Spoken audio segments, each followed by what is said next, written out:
Put our phones on silent.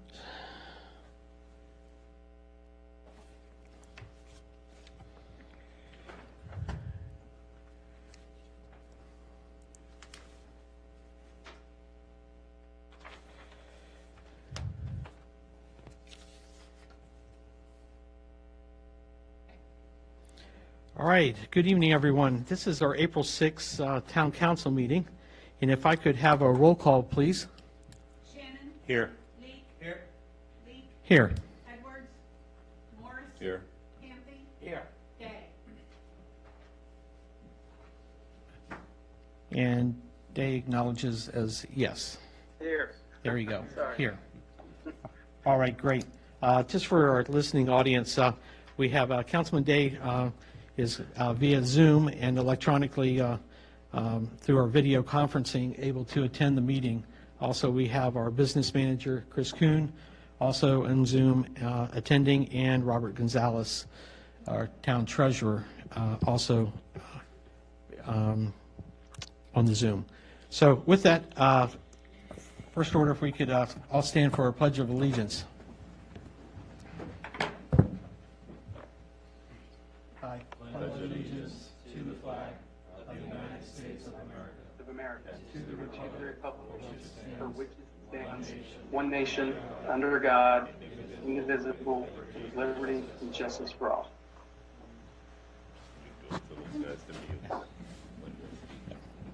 A little choppy there. We had just a little bit of a delay as we all recited the pledge.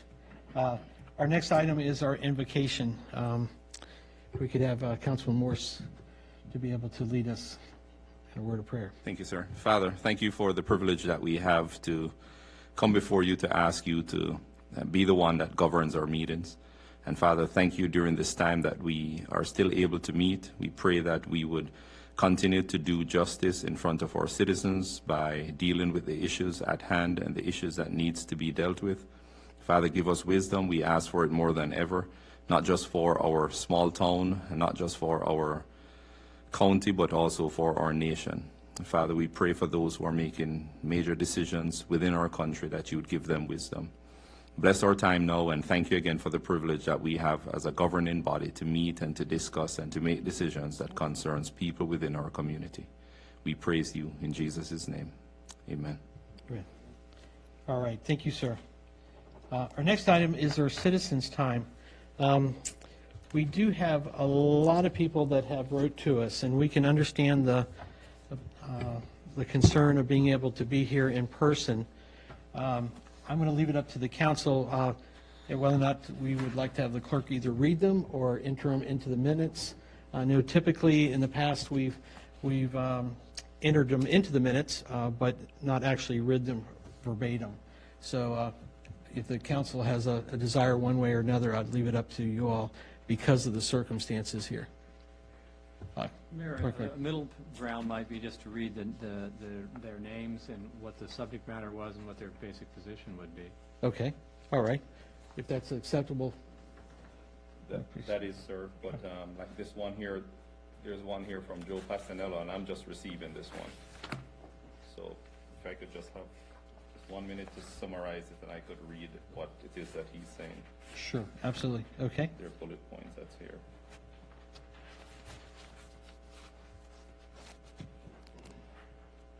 And then also, I would ask if there's anybody in the audience. It looks like we do have one member if you'd like to speak during citizens' time. All right. If you could just state your name and address for the record, sir.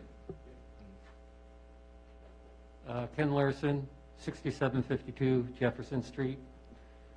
I did add an email that I would like you guys to read. I won't waste your time repeating everything here. But I did look at the agenda, and I wanted to make two suggestions. The minutes do not show the petition that I submitted last time, so that there is a document on record for that, and also the verbiage that I did speak, if that is captured as well.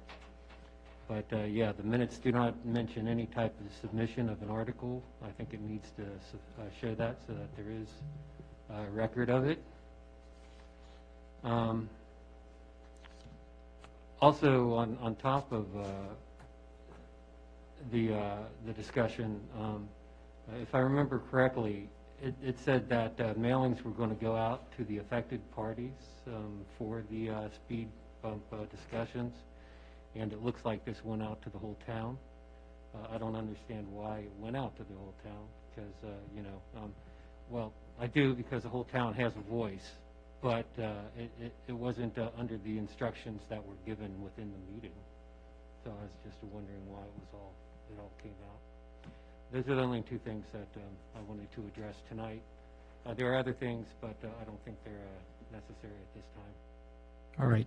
Thank you for your comments, sir. Okay.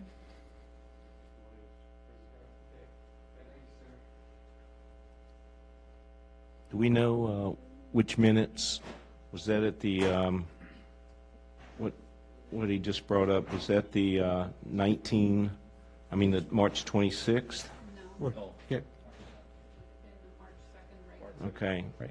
And I think there's some confusion about the minute book. So when we ask things to be recorded in the minute book by our charter, there's actually a book, and those are where the record is. And correct me if I'm wrong, Kim. His petition and his letter will be part of the minute book Okay, when the minutes are signed. okay, Okay. all right. Okay.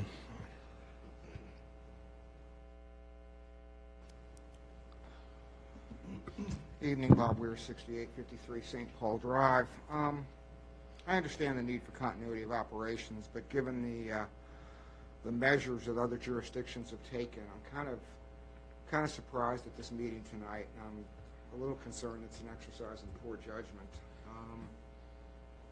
Judging by what's on the agenda, there's little of immediate consequence, and certainly nothing regarding the immediate COVID pandemic. And you have not one but two citizens' times listed for comment. I shouldn't be here tonight. Nobody should be here tonight.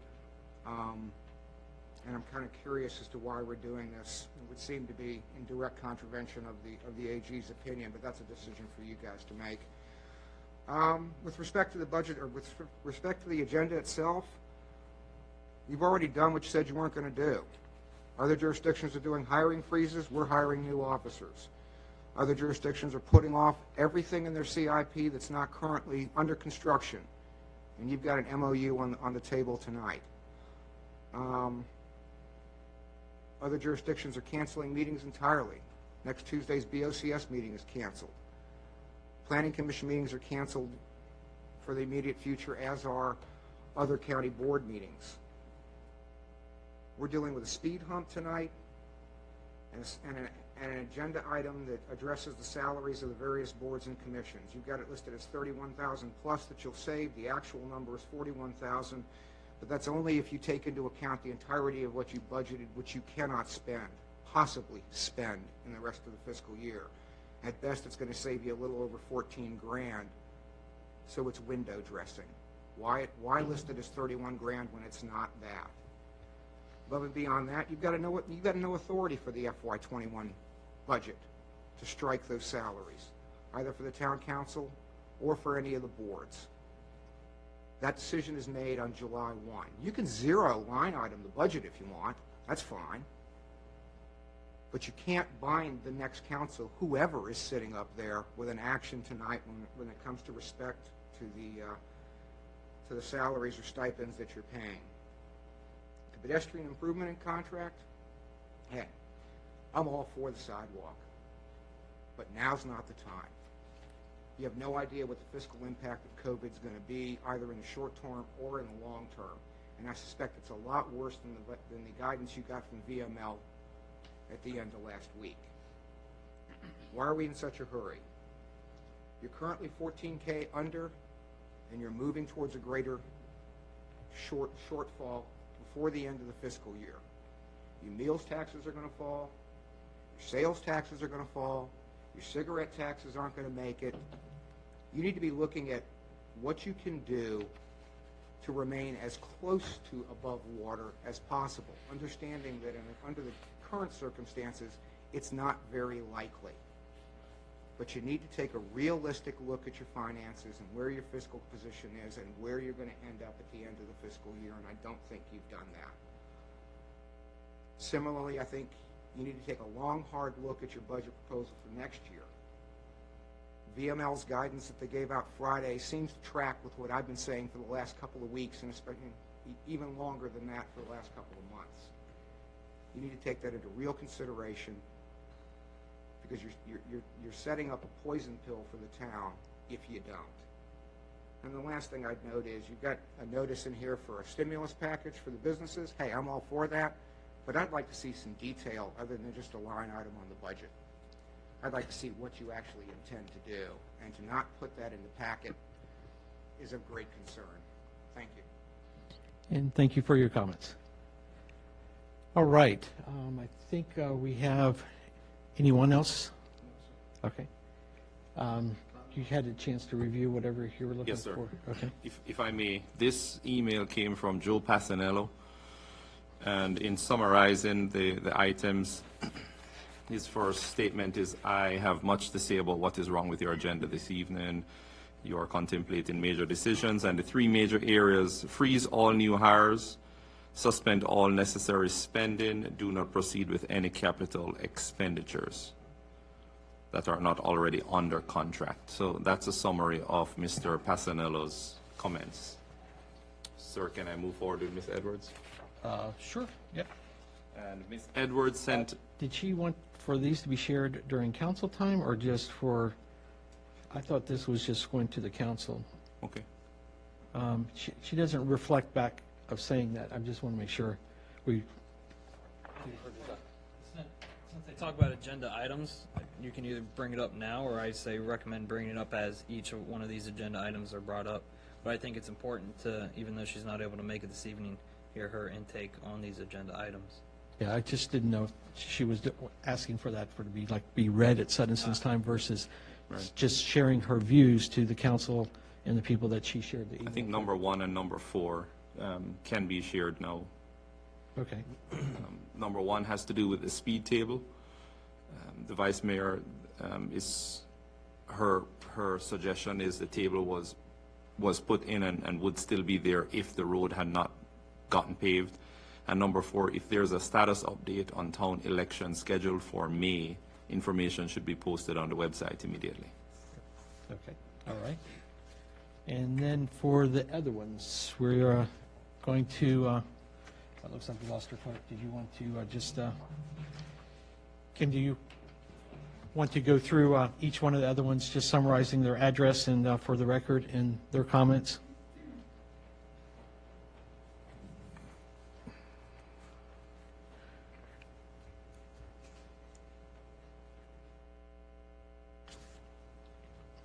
I think we're probably on, Dan, is it, There's Hazel Klein at 14838 Goose Trail, who does not want to see table back on Jefferson Street. What's the name of that person, ma'am? Dan? Hazel Klein, He is fine. David and Marie Klein.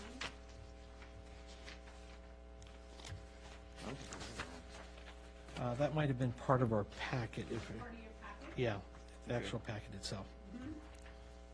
William E. Tanner Jr.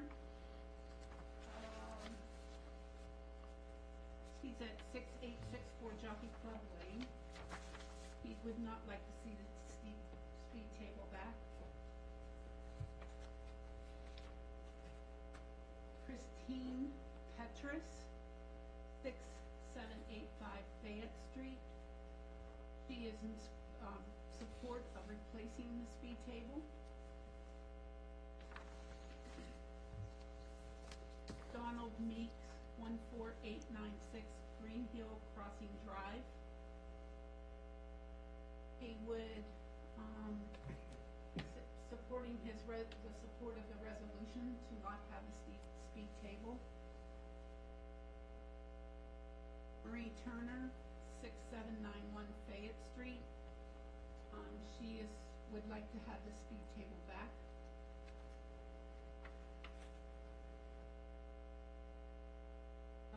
Douglas and Elizabeth Horwitz, 6782 Jefferson Street.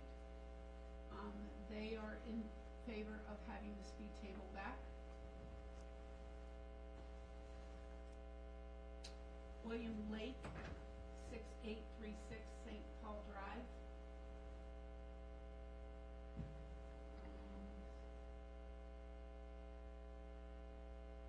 Felt that the speed table was not beneficial to the residents, so he is in support of the resolution. Sharon Taylor, 6603 Brave Court.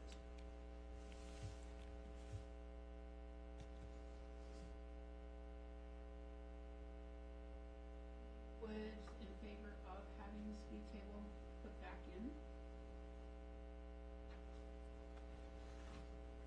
Daniel Sheasley, spelling of that name is Sheeesley, 6746 Jefferson Street, would like the speed table reinstalled. Suzie Lurson, 6752 Jefferson Street, also would like to have the speed table reinstalled. Gary and Amy Wilson, 6795 Jefferson Street, would like to have the speed table reinstalled. Teresa Johnson, 6791 Jefferson Street, would like to have the speed table reinstalled. Joe Passanello, 6895 Track Court, would also like to have the speed table reinstalled. Ken Lurson, 6752 Jefferson Street, would like to have the speed table reinstalled. Brooke Arcia, 6764 Jefferson Street, would like to have the speed table reinstalled.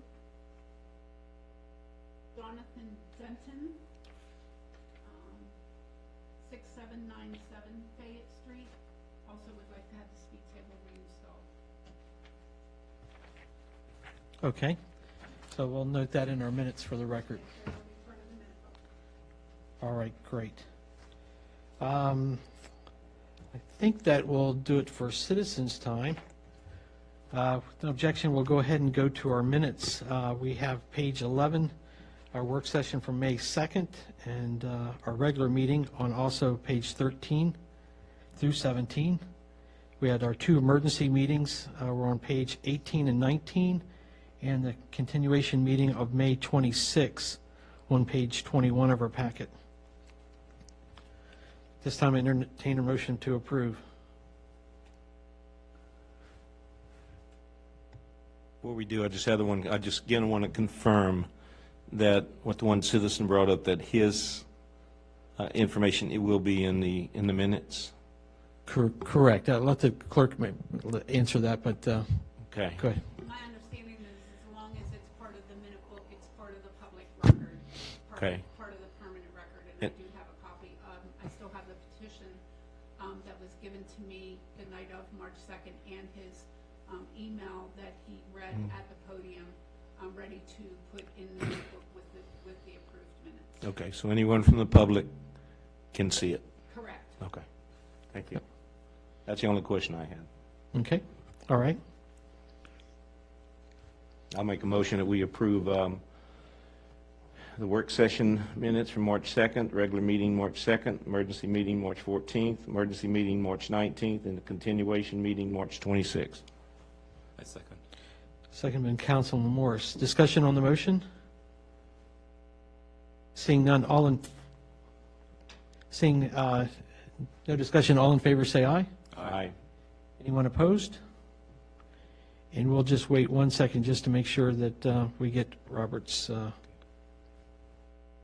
vote on this.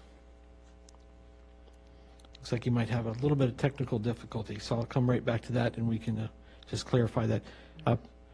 He's nodding. Nodding is yes. So approve the minutes as the motion. Okay. Our next item on our agenda is the resolution regarding the speed hump. We're on page 24 of our packet.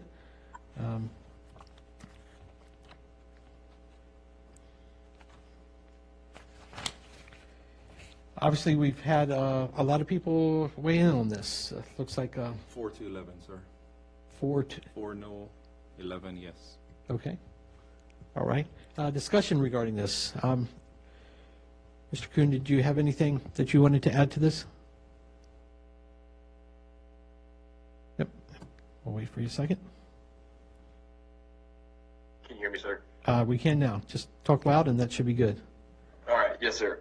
The only thing I wanted to add is just the fact that I've not been here for the whole history of this, so this is something that I did a deep dive in, and I was able to find out more information. Can you all hear me? Yes. Uh-huh. Okay. So what I did is I found out there was a 2017 speed study conducted due to speed that was, like several residents had recommended, and in talking with Prince William County Transportation, their only reason why they installed it was based on the petition for the residents. As I mentioned in my memo, the vehicle count was above the 4,000 daily limit for the cut through, and then the speed was not fast enough. It was fast, but it was not fast enough for them to install the traffic calming measure. So I took that into consideration, and then in 2020, once the speed table was removed and we asked if we could get another speed study done, I immediately reached out to Prince William County Transportation, and they conducted a speed study before the coronavirus policies were enacted. So while everybody was still going to work and everybody was still going to school, that's when it was done, and that's where the information came, where the average speed was 24.8 miles an hour in both directions. That's why, based on there not being a speeding issue and no real information that we had as to say it was dangerous, but after hearing all the residents from Jefferson and Fayette, I think you all have enough information to make your decision. My recommendation is from the information I could find, but if you take into consideration Jefferson and Fayette Street, I think I would weigh that more so than just raw data. Understood.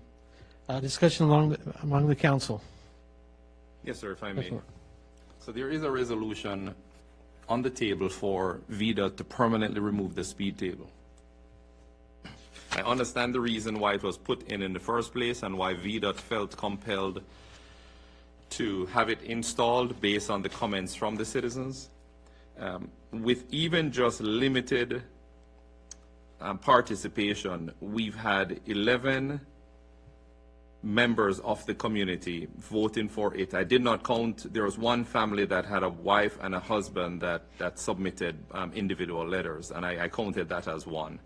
But we have 11 members of the community, i.e. households, that's saying yes, it should be reinstalled, and 4 voting against it.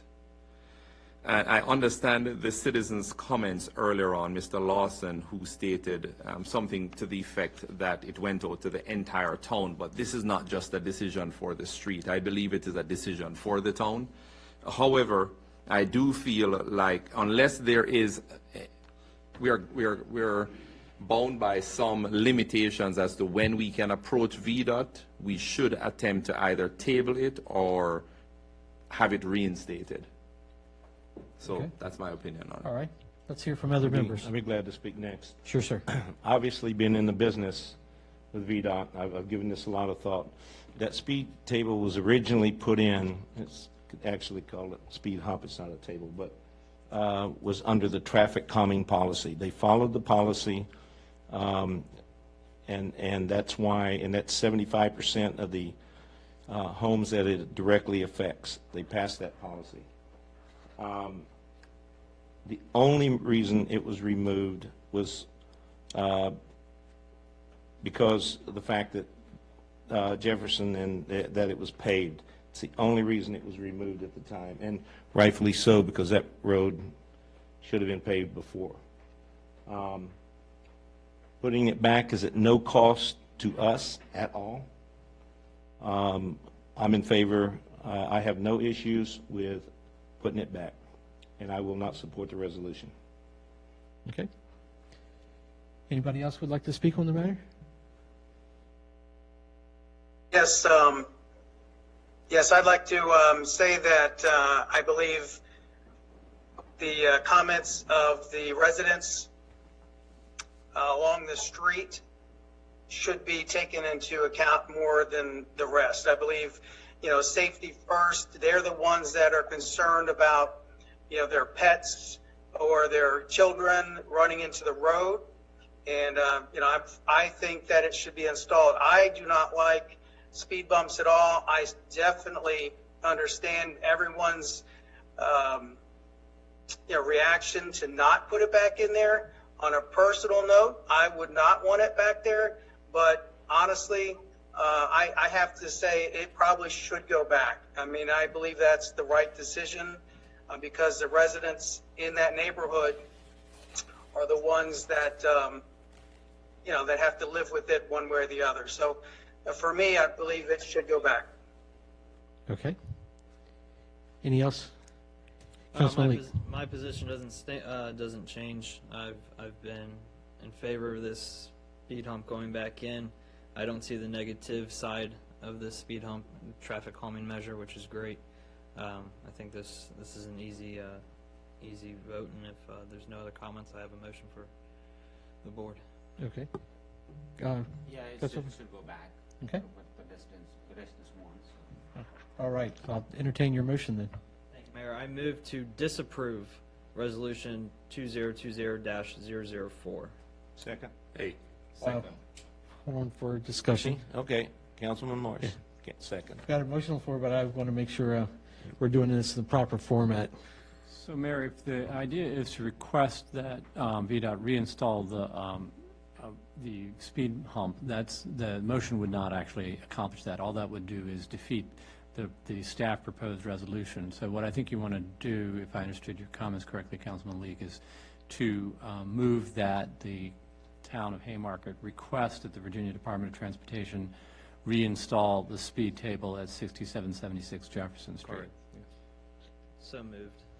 Okay. So to exit out of our original motion, we'll have him take back his second. Yes.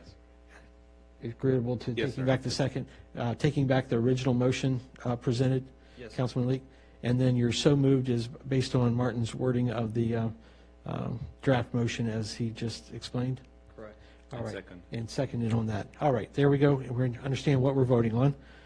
Any discussion regarding that? Do we need to strike the words remove and hit install in here? Do we need to actually put this resolution? It doesn't need a resolution. It doesn't need to be well, does it need to be in resolution? I mean, we could write No. it down right now on a It's- piece of paper if you like. I don't think it's not a resolution, it's just them reinstalling what they took out.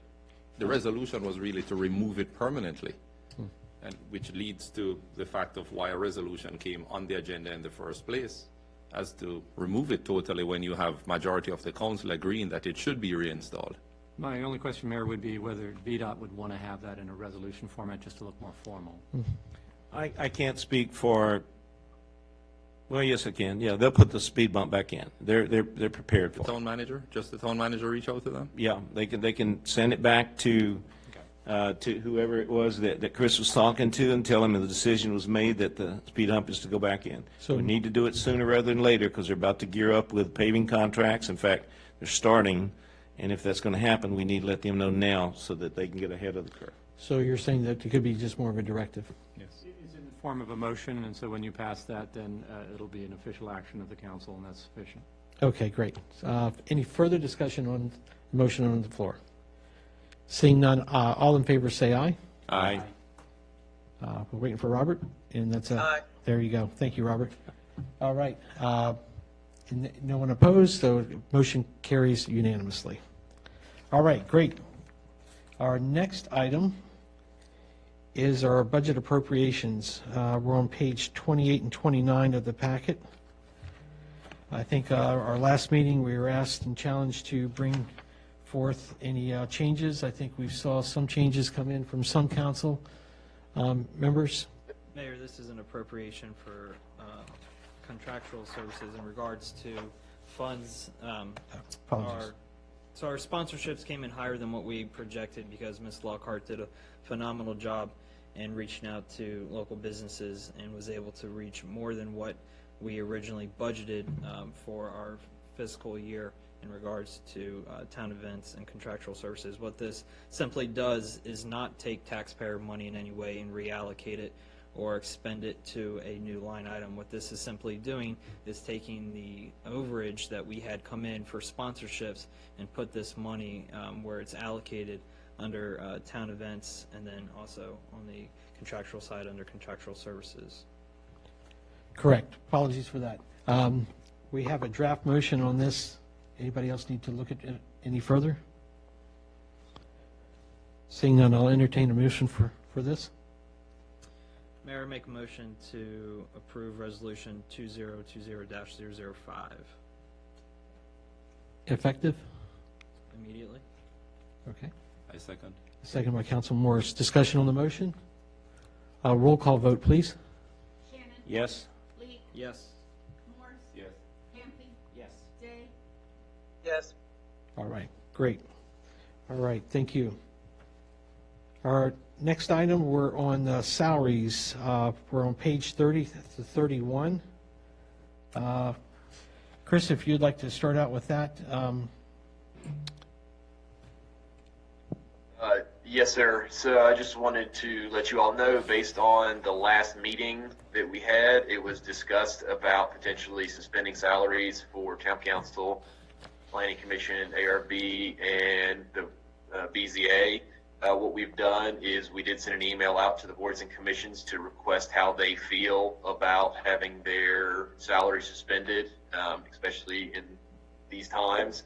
And the consensus came back that they were willing to forfeit the salaries, and that is 2 separate members of the ARB and 2 separate members of Planning Commission that spoke out. So we were missing some, but still the majority had said they would be willing to forfeit. I think our last meeting, too, we were challenged Brett to, she didn't have the answer of whether or not the council has that ability. And maybe you can just kind of enlighten us regarding this and when, I think there's been some misinformation of whether or not when we can do it and how you can either tie another body as we come up for. So, yeah, I'm happy to address that, Mayor. The issue is that state law prohibits you from increasing salaries during your term, but you are decreasing salaries, so that doesn't prohibit you from taking that action. Although the way this is phrased is actually suspending all salaries, and so that raises the question, is that intended to mean that it can, the suspension can be ended at some point in the future and the salaries reinstated? In other words, is this a permanent reduction in salary? The way it's written, it could be interpreted to mean just a temporary reduction in salary. Either of those is within the power of this body to do, both for yourself and for your subordinate bodies. And a later council could increase the salaries if this is a permanent action, but it would have to, that increase in salaries would have to wait until after an election ensued. So if you do this, and then in the next council in July raises salaries, if this is intended to be a permanent reduction, then the salary increase in July of 2020 wouldn't take effect until July of 2022, after the next election in 22. Okay. Questions regarding this? Mr. Kuhn has his hand up. Sorry, Mr. Kuhn.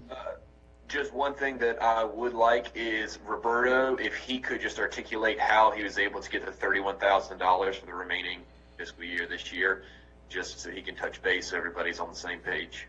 Yeah, That'd be thank you helpful. for bringing that out too, Chris. Good afternoon, Council.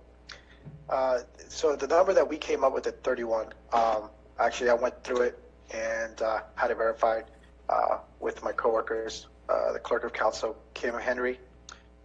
It's basically what we have actually paid till now to the last meeting. What is left over that we have budgeted for this current fiscal year, taking the FICA Medicare payment and the actual wages themselves. That is how that number came about.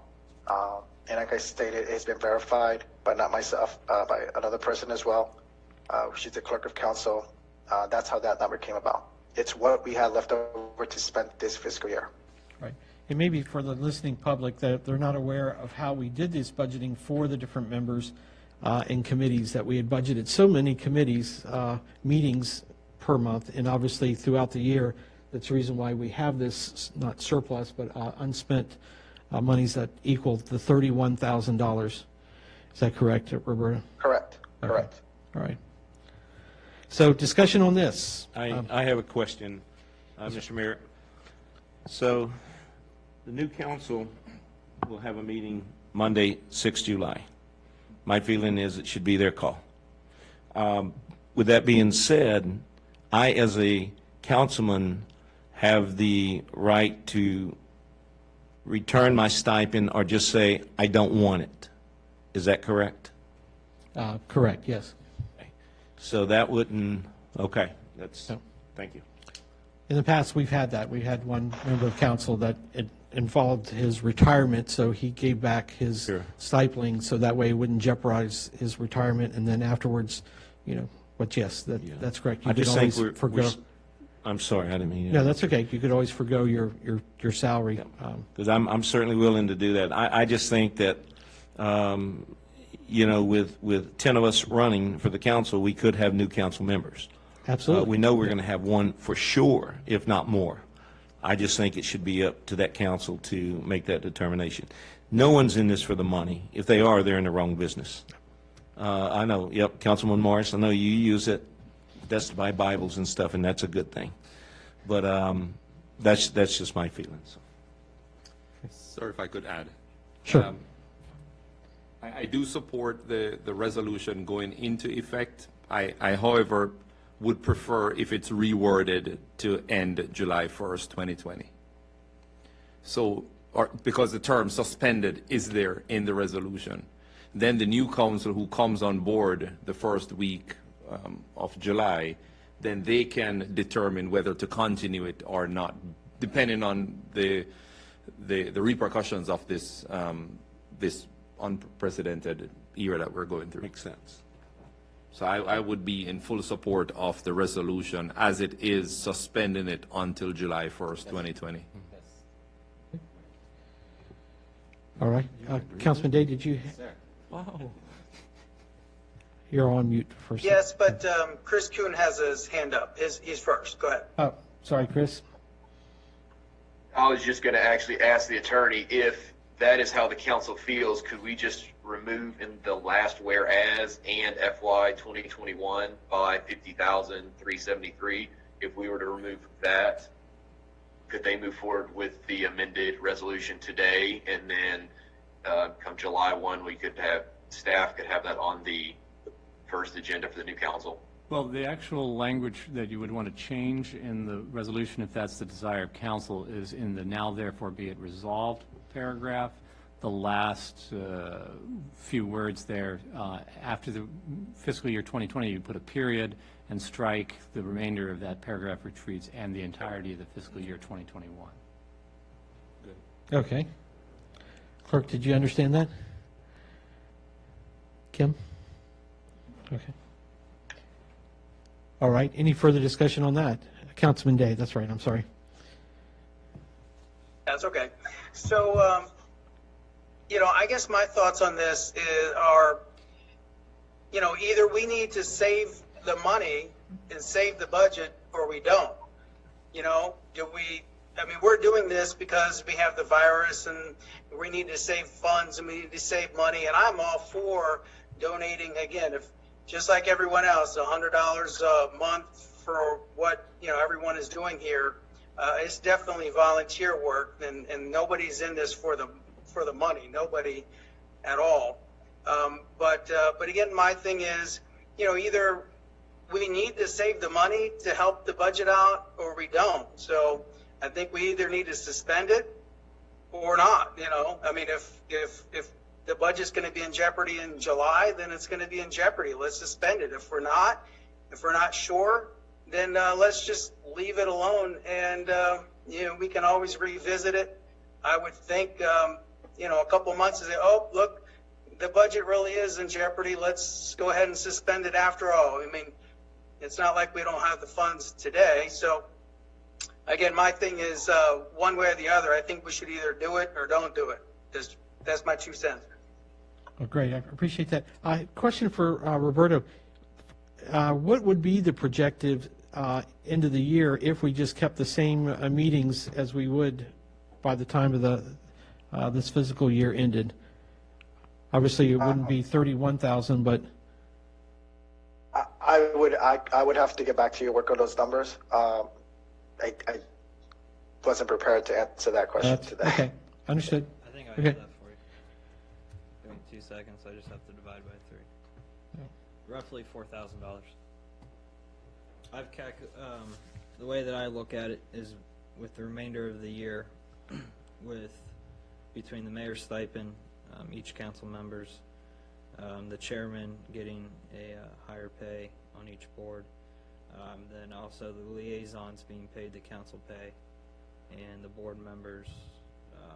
I take it if we're doing 3 meetings a month for the next 3 months, being April, May, June, it's going to come out to $11,850.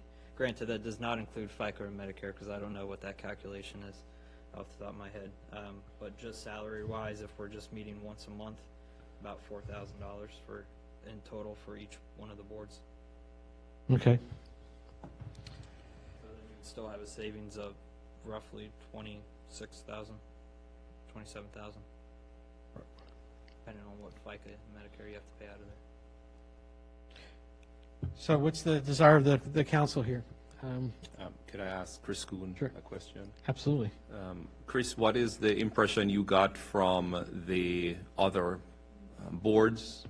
I know you mentioned you had 2 in favor for each board. What other feedback did you get from the other members of the ARB and the PC? There's only one person who said that they would not be in favor of it, but everybody else was in favor of it or did not respond by today. Okay. So we did get more than 50% response? 5 members, yes. I think, and Chris, you polled them individually, council, and no one was aware of who said what, or my understanding? Correct. So what we did is myself and the clerk sent an email with blind copy of all the members of the board. So this way, when they responded, the only people that saw the response was myself and the clerk of council. I understand. Okay. Hard decisions, I know. I mean, I'm in favor of suspending it until July 1st. Okay. I just think it is Let's see if we prudent can see. for us to look at it. I mean, we could look at it in a way to say, oh, $31,000 doesn't mean anything. Well, we probably could lose $31,000 in some taxes that we're not going to receive because of the situation that we're in, but it's still $31,000. $31,000 is still $31,000. 31,000.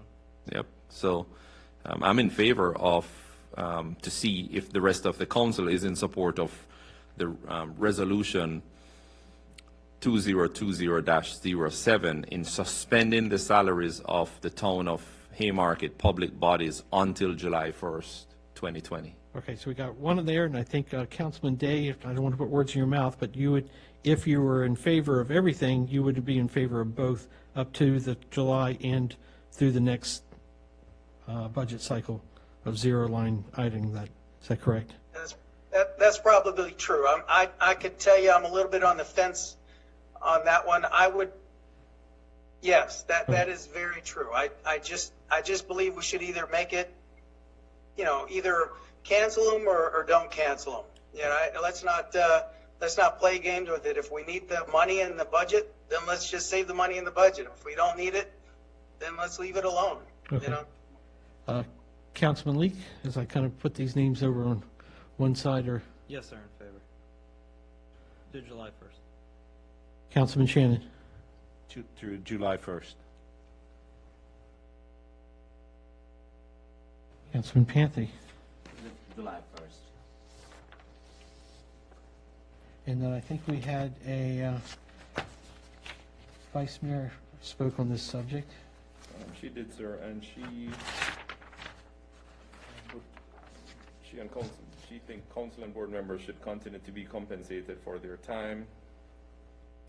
However, it was not put to her concerning the suspension until July 1st, so it is unclear what her position would be should that new stipulation be included, or if it would have been presented to her. Okay. My math is correct, and it sounds like we have at least a majority vote to go through July 1st. Mr. Mayor, can I make one other comment too, just for any folks out there that disagree with what we're trying to do? That is the only portion of the budget that we as individuals can really determine. I mean, of what we either add or take away to the budget. I think that's the only thing in the entire budget.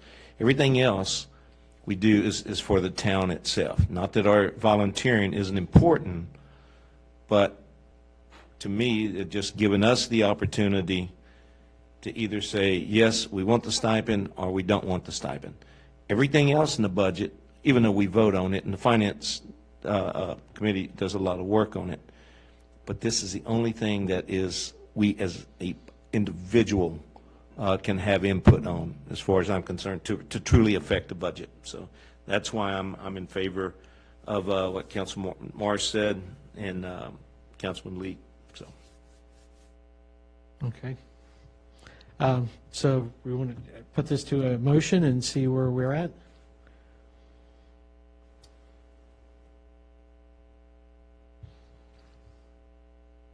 Mr. Mayor, I move to approve Resolution 2020-07, resolution suspending salaries to the Town of Haymarket public bodies, as it stated, adding stop after in the last paragraph beyond 2020 and striking and the entirety of the fiscal year 2021. Okay. Motion on the floor. Second. Second by Councilman Leak. Discussion on the motion. Seeing none? Make sure. Seeing none, a roll call vote, please. Shannon? Yes? Lee? Yes. Morris? Yes. Stanley? Yes. Day? Yes, I guess so. All right. Okay. Our next item, our trash contract, very important. We're coming up on our renewal. I know, Chris, I'll let you give the background and history of where we're at with that. Yes, sir. So as council knows, a couple months ago, I came to you all to ask for us to join a town consortium with several other towns to try and receive better trash rates. However, after the bids came in, it was not a better price for the town. So I had to advise the town consortium that we would no longer be participating. And then I reached out to the different trash companies to provide an individual quote. And these are the quotes that you see before you. What I did is, if you see 2X after the name, that's 2 trash pickups with 1 recycling pickup. And then towards the bottom, if we were to transition to a 1 trash, 1 recycling pickup. Because the atmosphere of the trash service now, with recycling changes in Loudoun County as well as Prince William County, now it costs trash companies money to dump the recycling, where previously it was either free or they would get paid for it. So that's one of the reasons why there's going to be a substantial jump. And Roberto and I anticipated about a 10% increase, and Republic was able to meet us right there at that 10%. But if you have any questions, I'm ready to answer. Just our trash contract was up to expire in April. Is that my understanding? Correct. I have not been able to put my hands on the contract, but I do believe it's Yeah. So this was a supposed to end at the end very, of this month. very urgent need. Roberto may have something. Yes, apologies. The contract will end on April 30th of this year, Okay. the current contract. All right. So with that, we have a recommendation, I believe. We're on, back on page 34, unless we have other questions to them. Not a question, sir, but before I move to the draft motion, I just want to thank Chris and Roberto for the work that they did, especially Chris and what he did in doing this homework, in doing the research, and getting this to council. Absolutely. We actually went to other communities too, like, for example, Green Hill, and looked at what they're currently paying. I know that he was we looked at other people's contracts as well. I think there was one that just was renewing in Bristow that they had some new numbers, but we've got the most value, I guess, what the wording would be. Yep. It was smart backing out from the group. Yep. Mr. Mayor, if I may. Absolutely. I move to approve entering into a contract with Republic Services of Virginia for 2 weekly trash pickups and 1 recycling pickup for a monthly cost of $7,082.17 and an annual cost of $84,986.16. Second. Seconded by Councilman Shannon. Discussion on the motion? Seeing none, roll call vote, please. Shannon? Yes. Leak? Yes. Morris? Yes. Campy? Yes. Day? Yes. All right, great. Next item, we're on page 35 of our packet, the Jefferson Street pedestrian project. Chris, do you want to bring us up to speed on this? Yes, sir. So you should have the attached memo from Katie, the town engineer, and this is for Rinker Design Associates, which is for the project management of the pedestrian project.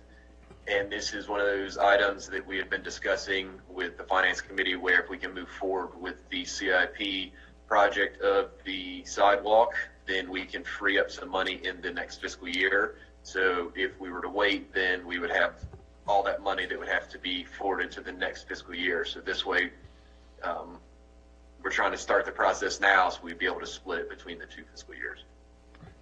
And I'm not sure you have the answer to this question, but for the listening public, of how many years that this takes to get us to this day of signing of a contract.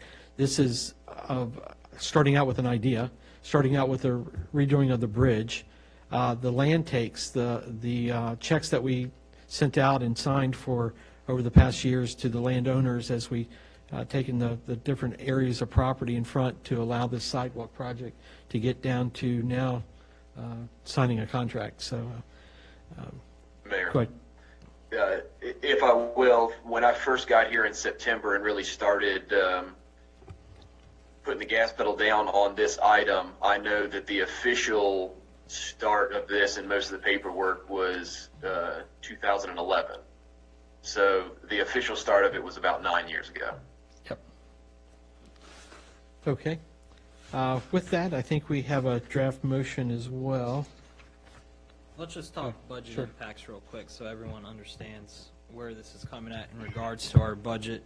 And Roberto can step in for me if you'd like. But the only additional cost on top of what we already have budgeted is the increase in the Rinker design of the $10,485.84. Granted, this has a 5% contingency built into this, which 5% of 500,000 brings us well below what we already have budgeted. This is good news in regards to if you look at later on, or I'm not sure if it's actually in the pack or not, but the fee schedule as well as when they're looking to get their draws for this project. We're going to be able to begin this project this year, which allows us to free up almost roughly $126,000 of this year's budget, which can go towards any revenue shortfalls, as well as in regards to next year's budget, what we already have budgeted of $250 out of operationals. We'll be able to decrease that by $134,000 and some change. So this allows us to free up money in both budgets, but also be proactive with our COVID-19 measures in regards to any revenue losses that we may see or that we will see. Okay. Roberto, do you want to add anything to that? Or Chris?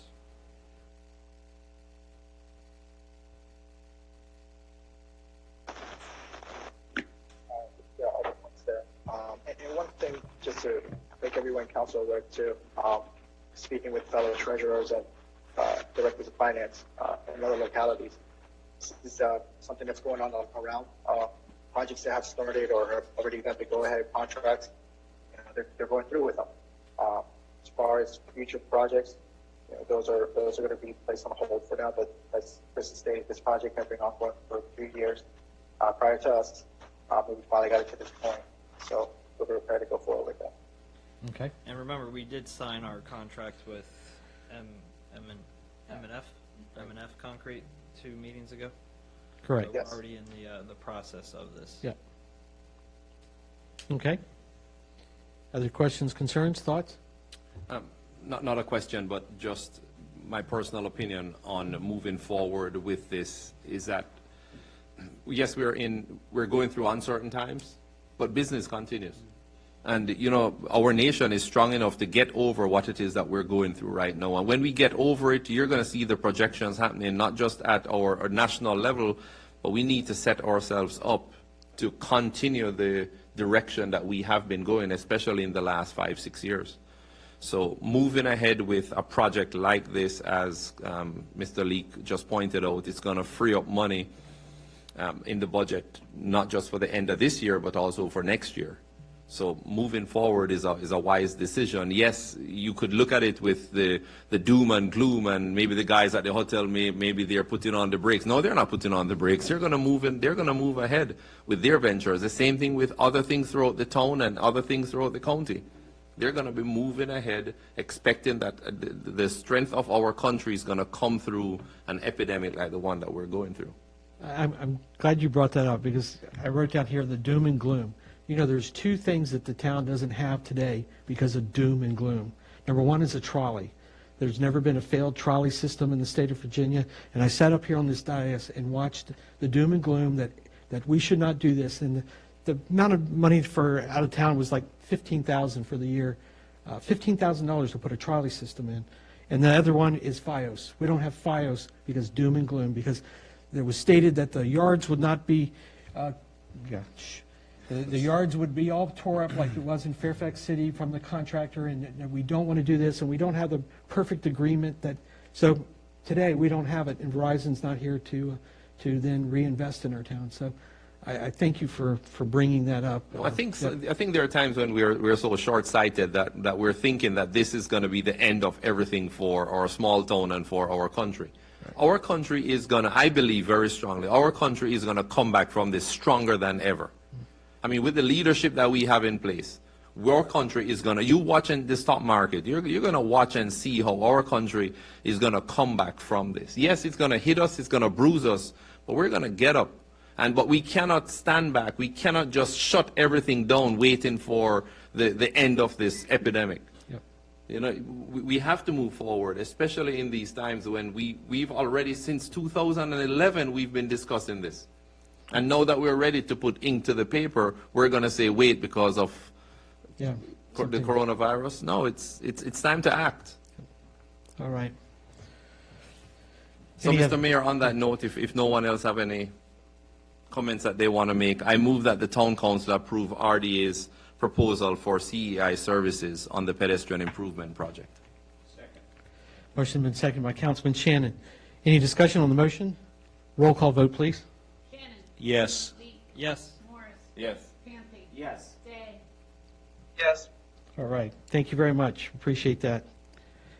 Our next item is our TOT disposition. We're on page 41 through 62 of our packet. Mayor, Yes. this disposition is actually a potential ordinance change. Councilman Leek, do you want to take this, or would you like me to go for it? Thank you, sir.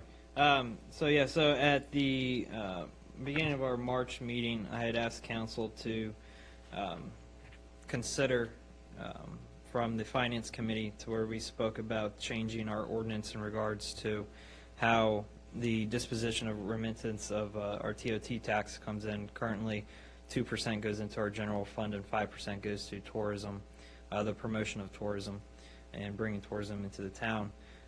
We looked at it and we felt that it may be needed to do a 4% into the general fund and 3% into the tourism, promotion of tourism into the town.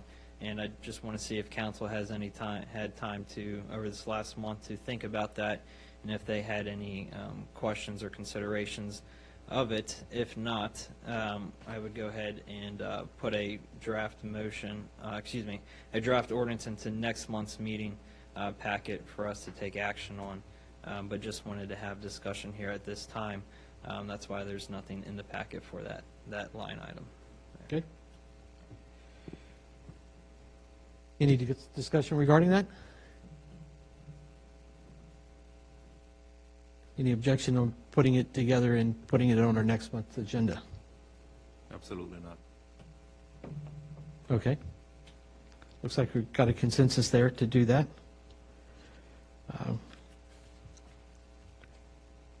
All right.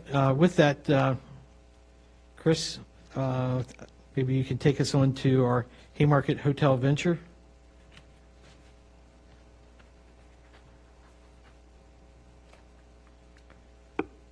Yes, sir. I have a presentation that is in everyone's agenda packet, and I'm going to try and share my screen so I can get it on the screen inside Town Hall.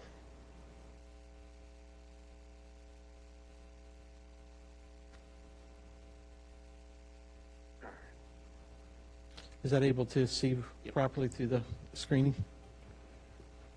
That looks good on our end, Chris. It looks good? Okay. So this has to do with the Haymarket Hotel venture and a potential rebate program. And really what I wanted to do is I wanted to prepare a presentation that if residents don't necessarily understand what's going on, that we could provide them something that just gives them a quick overview of what this entails and what a rebate program really is. So what I did is I just showed the objectives as what transient occupancy tax is, and then the incentives and tax programs, what other localities utilize incentive programs and rebate programs, and then the impacts that this will have on residents and businesses. So first of all, I've got two references to the town code, but essentially what transient occupancy tax is when you stay at a hotel room, there is a percentage that goes to the locality, which for us is 7%. So if somebody pays $100 for a hotel room for a night, the town would get $7 in transient occupancy tax for that one individual for that one night. But you can feel free to look at the town code and where it's mentioned there. Now, what a rebate program is, by definition, a rebate is a deduction or discount on a sum of money. Where rebate programs are is they utilize an amount paid by way of reduction, return, or refund on what has already been paid or contributed. So the rebate programs are a type of tax incentive. So what happens is when a tax is paid, a percentage of it will be returned as a rebate. So moving forward, what do rebate programs do? They offer targeted incentives to businesses or industries to help achieve the community's economic and social goals. They help invest in the community and the public commitment to attract private investment in workforce training and infrastructure. And then they help businesses reduce startup costs or offset disadvantages similar to costs incurred by changing locations. And this is exactly what happened with the Hilton Hotel, where originally they were going to go to over by Chick-fil-A on that back corner, but unfortunately had to move. And when they had to move, there was cost that was incurred by changing locations. Some of the arguments for tax incentives, it's now the cost of doing business. As I show you all the other localities that are involved in these types of hotels and incentive programs in the surrounding areas, it's pretty easy to see that it's the current climate of doing business. I also wanted to show that tax incentives can help create job growth. There's two different studies that I have referenced here. Tax incentives and job creations in tourism sector in Brazil. It's a certain area. They did it over an 8-year study and showed that there's a 30% increase with the tax incentives. And there's another study that was done in Indiana where it showed an 11.4% increase in employment growth. Now, arguments against tax incentives, you do have that incentives cost taxpayer money.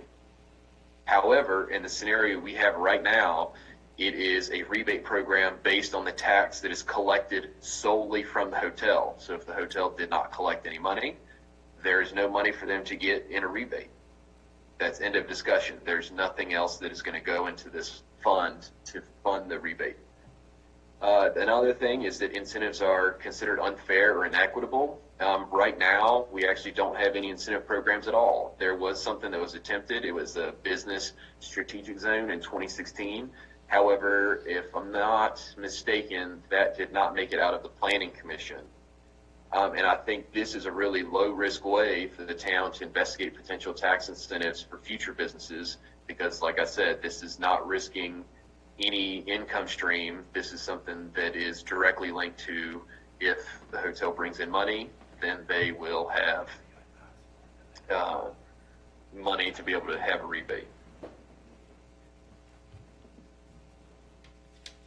Oh, I'm sorry. Now I'll go into some other localities that have utilized incentives before. In Ashland, this was just happened in 2019. It was a 91-room Hilton hotel that, through the town's Economic Development Authority, has got 50% of the transient occupancy tax collected by the hotel for the first 6 years, and it caps at $550,000. So this is not something that we are doing for the first time in Virginia. It actually occurs on a regular basis. Again, in Manassas, there's a 98-room Hilton hotel that they provided a funding gap for the project that was up to 20%. So it equated to about a $3 million investment from Manassas. And just talking about other incentive programs that they have, they offer cash grants for facade improvement and landscape improvement, and then they have economic opportunity that involve new and expanding businesses to offset costs like site acquisition and some renovations. Some more localities, Arlington, for example, when Amazon came in, they offered to collect $23 million over 15 years for any addition to the transient occupancy tax above what Arlington normally sees. And then another one in Winchester, there is a mixed-use facility that what they're going to do is cap the annual taxes paid to the city to $11,609, and anything above that, the development will get to keep for 10 years or until the total incentive amount reaches $3.1 million. And that just happened in Winchester towards the end of the year. And then I also included Louisville, Kentucky, and Worcester, Massachusetts, just so it's not only in Virginia, but there's other localities that do it, and these are just two separate occasions where they've offered a significant amount of money for developers and hotel developers. That. Now getting into the impact to residents, based on the proposed agreement that we have, residents will not pay for any of the associated costs for the rebate program. The current program only utilizes a percentage of the transient occupancy tax that is generated by the hotel. And then with the transient occupancy tax and potential increases in business license and meals tax associated with the hotel, the town will have the ability to reduce real estate tax on residents. And then for businesses, based on the agreement, businesses will not pay for any of the associated costs for the rebate program. The current program requires advertisement to include the entire town and other businesses, not just the Hilton Hotel. And then I also wanted them to know that a hotel is considered a primary use in developments and normally benefit the surrounding businesses by providing tourists and extra shoppers and patrons to the town. And especially some of those that may not normally come through Haymarket, that's new patrons to these businesses. So that is my project, and stand ready to answer any questions. Okay. Questions for Chris? No question, just a comment, if I may. Yep. Thank you for laying out the pros and cons. I've always said I'm not the sharpest tool in the shed, but that was very easy to follow. And I appreciate the work that you and your staff are putting into this. Thank you. Thank you. Thanks for bringing the lights back up. Any other questions or comments for Chris? Mayor, Yes. I look at this almost as a great return on investment. The reason why I state such is, as we note, our current ordinance would state that 5% needs to come in and go towards promoting tourism and folks coming into the town. With that being stated, the costs associated with hiring a agency as such or bringing on a full-time person to be able to bring that in is 6 figures plus. Outside of that, you also have their fees associated with it, as well as commissions that are spent off of bringing in outside agencies and what revenue is produced from there. So at the end of the day, the biggest bang for our buck is to be able to move forward with a proven track record company like Hilton, who has these marketing ability already in place, and we're simply able to piggyback off it with no cost to the taxpayer. And I think this is a great MOU. Okay. Any other councilman like to share their thoughts on this? Just checking to see if the vice mayor had a comment. Yes, I think she did. No, she just mentioned that the MOU for the hotel taxes is not urgent enough to be pushed through at this time.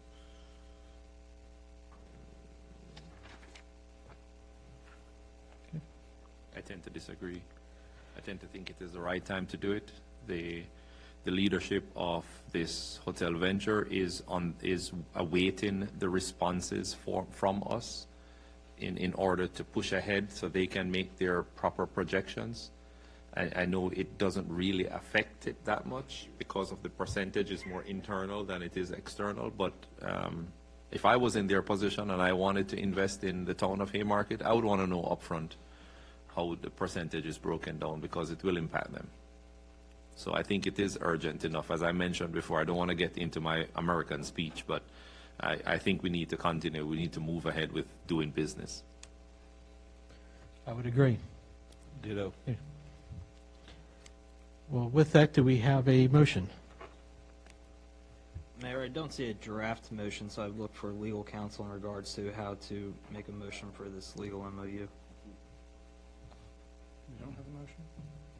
Apologies. Should be on page 42 of the agenda It's in the packet. staff report. My apologies, Chris. Apology accepted.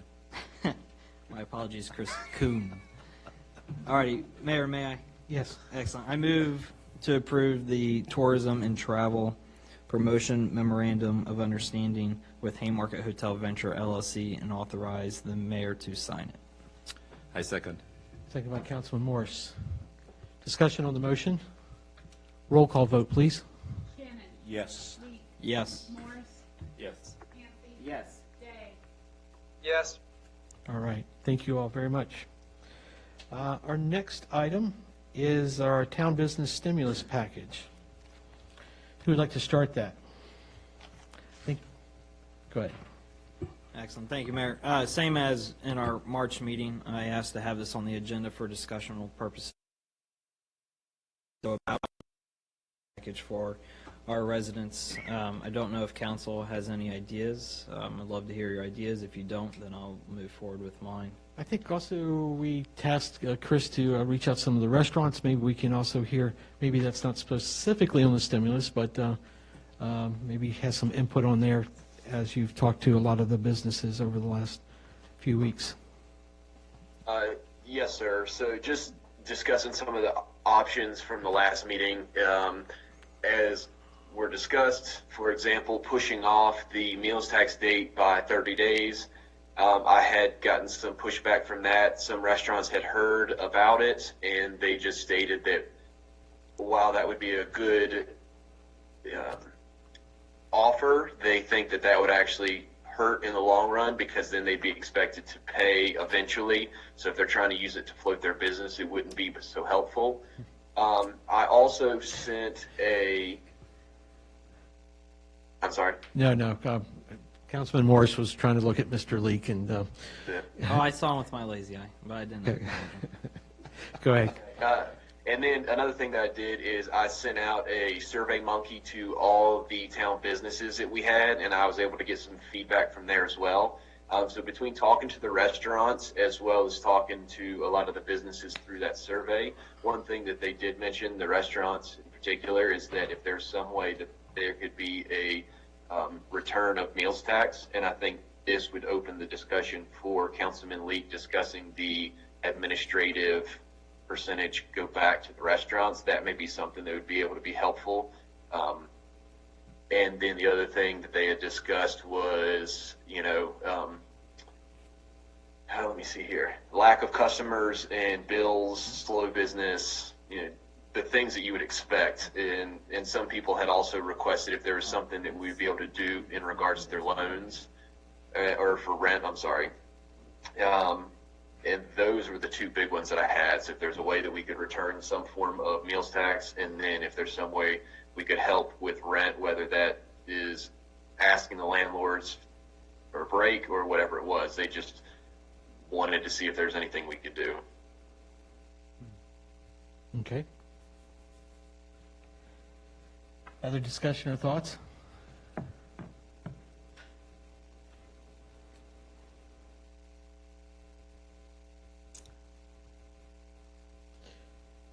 Martin, anything if you've heard from other localities? I know we're all trying to Yes, sir. pass along information, loans, so on and so forth.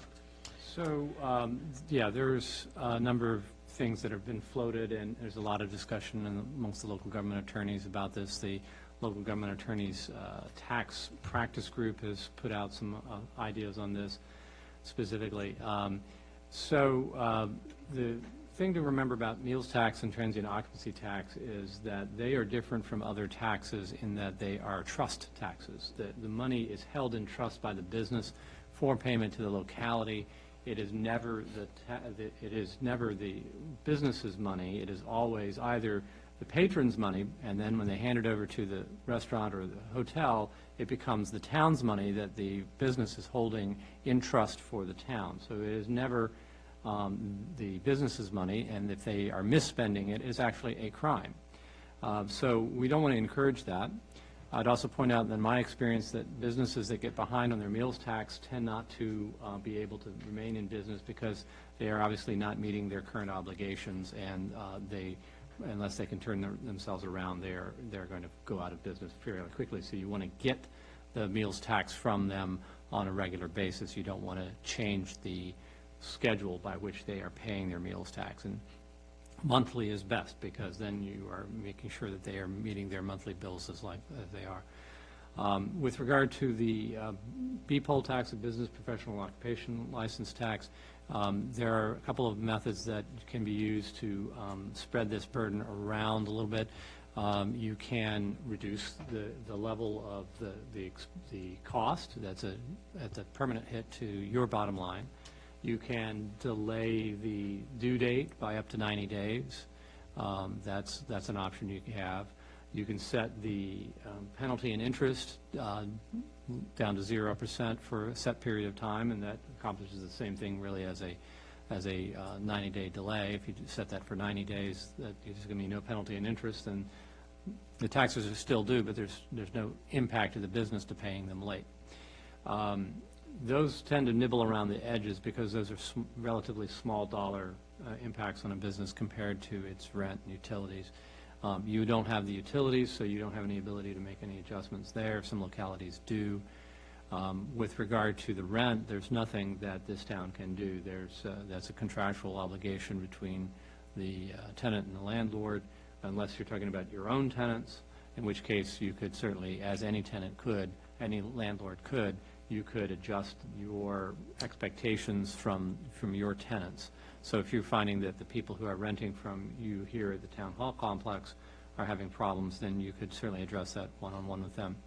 With regard to other taxes, I would say that your treasurer, Mr. Gonzalez, has the ability to work with taxpayers who, through no fault of their own, can't pay their taxes. And so there is an opportunity, not at the council level, but at the treasurer level.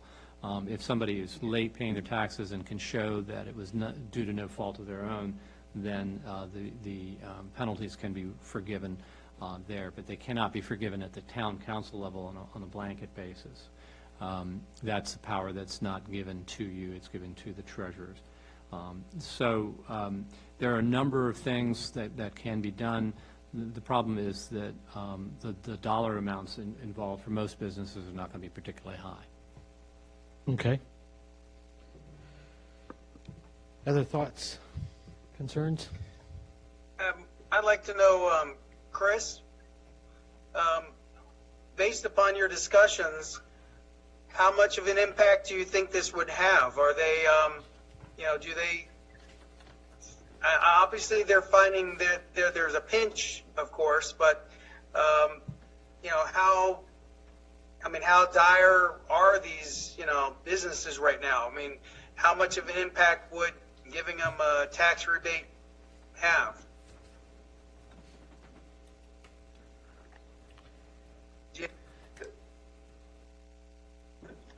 Did you get any feel from the businesses? So what I was doing is I actually had a sheet that I created. I asked all the businesses the same 4 questions.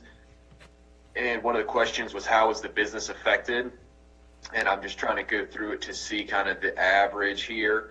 Because unfortunately, they're in the same boat that a lot of us are in, to where they don't have the numbers recorded yet for the given month. So I've gotten, slower, but not much different. I've gotten, a drop 80 to 90%, down substantial. Some people give me percentages, but then other people just say, they're not going to really know until they get the end of the month statement. But I do have some say they're significantly down. Some say between 50 to 70% loss of business is pretty consistent, though, with people that provided percentages. So with that being said, if we were to give them a administrative break, for example, I think Councilman Leak, what was the rate that you said, 10%, 15%? Oh, if it was up to me, from the calculations that I did in regards to meals tax, I'd give 100% back for 1 month. I think that we can sustain it in our budget from the calculations that I've done. And I'd be more than happy to share those calculations. And if it's something that council is actually willing to do, my recommendation would be to put this on our April 14th meetings, where we're having our tax rate public hearing, and be able to look at these, and everyone can dig in through the numbers. But from the calculations that I've done in the savings on expenditure side, as well as the calculations on worst case scenario and projections to cigarette, meals tax, sales tax, all of those being said, I still see that as of right now we're going to be about 110 in the clear, and that doesn't even have to talk about all the pass-through costs that are not going to be coming in this year due to development that hasn't happened, and so much more. But if it was up to me to answer your question, it would be about 100% of 1 month meals tax. So, if I could, Martin, would we be able to, as the town, Councilman Leak, I'm going to try and play off a little bit, but could we do an administrative return of 33% for April, May, and June? Of meals tax? No. We could not do that? No. You cannot do that administratively. But under section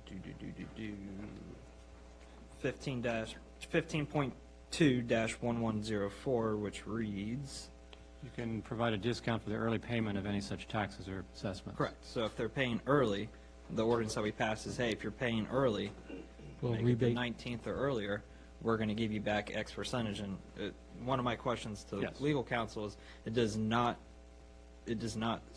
state in here what amount you're allowed to actually give back. It leaves it open-ended. Correct. So you could give back 100%. Or that's why I had asked if, instead of 100% for the giving it back, if we did 33% over 3 months. The way that I look at it is, we're trying to keep, look at your 2 revenue streams that you have coming in. You have B-Poll, which is a big amount, which is for 2019 gross receipts. Those folks have already been calculating their gross receipts, already have them in, we already have some payments coming in. My recommendation would be to push that off 30 days. For reason 1, SBA loans that are going through the CARES Act. Number 2 would be to look at these meals tax and set this ordinance to where we give back percentage, whatever percentage council wants, as we can sustain within our budget, and allow them to utilize those funds until they're able to bring in these SBA loans. I mean, the SBA loans just opened up, what was it, today or Friday, that the CARES Act went into play, and you have SBA bankers that are going ballistic right now because of the flood of applications that are coming in. due to that, these folks are needing some time to be able to float these businesses around. If you look at our two biggest ones that we have an impact on, if we can defer BPOL to be able to give them some cash on hand. So instead of it being due April 30th, it's now due May 30th. That puts some cash on hand that they can use. I agree, it's robbing Peter to pay Paul. But at the end of the day, if the end goal is allowing them to file and use the CARES Act and be able to apply for these SBA loans to be able to get money in, if we can float them for 30 days, or if we can give back a portion of our meals tax, which is a month-to-month payment, if we were to lower our BPOL rates, we wouldn't see an effect until next year on those. But my take on is how can we help these businesses now for the next 30, 45 days to allow them to float through to be able to get these monies back in hand from these SBA loans to be able to continue to run their operations. That's my overall big picture of how I'm trying to look at it. Was it, Chris, I think, did you speak to some, like, for example, the restaurants that, when even talking to them about possible incentives, that basically their business is down so much that that percentage of a rebate, I probably would agree with Councilman Lake that you would need something substantial, because the fact is if their revenues are down, say, for example, 50% or 60 or 70%, the amount that they are collecting for that tax over the next 3 months is such a small amount or number. It's a small amount, but it's something to assist with. We True. don't have the ability in our government level with our funding to be able to give out grants or loans like the city is of Manassas or the city of Alexandria is. We don't have that capability. So whether it be a little bit or a lot, you give them the tools and the opportunity to where, if necessary, we can help them. I'm not saying we're going into debt to go take out a bond just to then return that bond around and try to give it back and put out loans. That makes zero sense.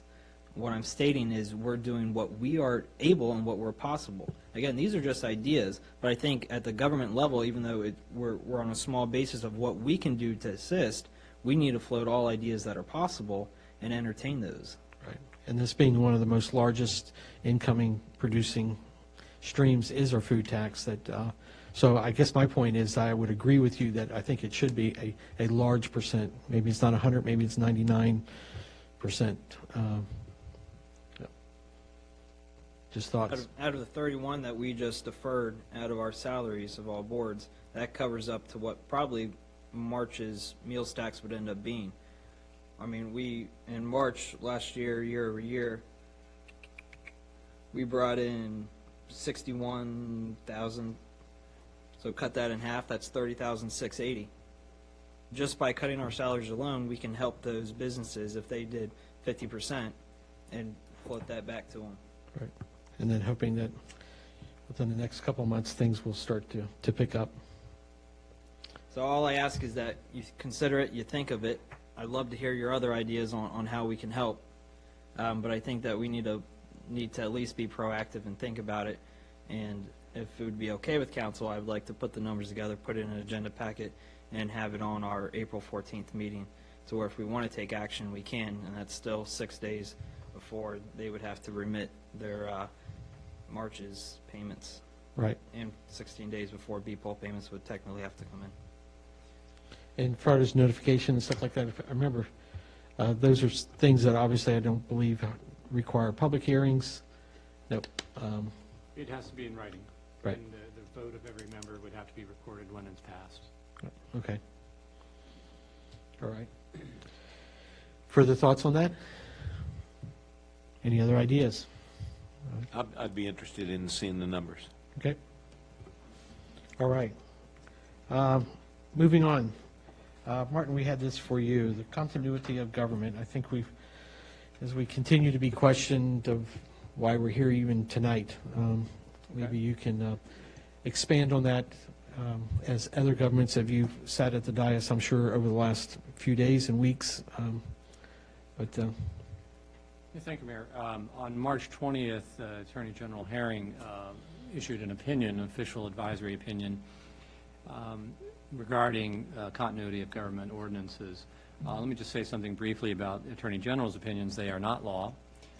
They are one attorney's opinion. They carry weight with the courts, more than most attorneys' opinions. And the older they get, the stronger they get. If years have passed and the General Assembly has not amended the statute to override what the Attorney General said, then that seems that the courts will find that's acquiescence in the Attorney General's interpretation unless they decide not to. Because there are any number of cases that said, well, the Attorney General may have said that, but that's not what the statute says, and we're not going to rule that way. However, it is something that you can hang your hat on, and it is giving aid and comfort to the local government attorney community, where we're trying to address the impacts of the COVID-19 pandemic on local government practice. And pretty much everything that we do is in local government at the legislative level involves people gathering together, councils, planning commissions, architectural review boards, the public, for public hearings. Almost all of it, when you start thinking about it, is getting people together in groups of 10 or more, and that is exactly what we've been told not to do to the extent that we can avoid it, to minimize the impact of the pandemic. So what the Attorney General's opinion provides is a couple of guideposts. One is to say, yes, the Virginia Freedom of Information Act does allow you to have meetings by fully electronic means if you have three conditions that are met. One is that the governor has declared an emergency. Two, that the emergency makes it unsafe or impractical to get together in a single location. And three is that the purpose of the meeting is solely to address the emergency.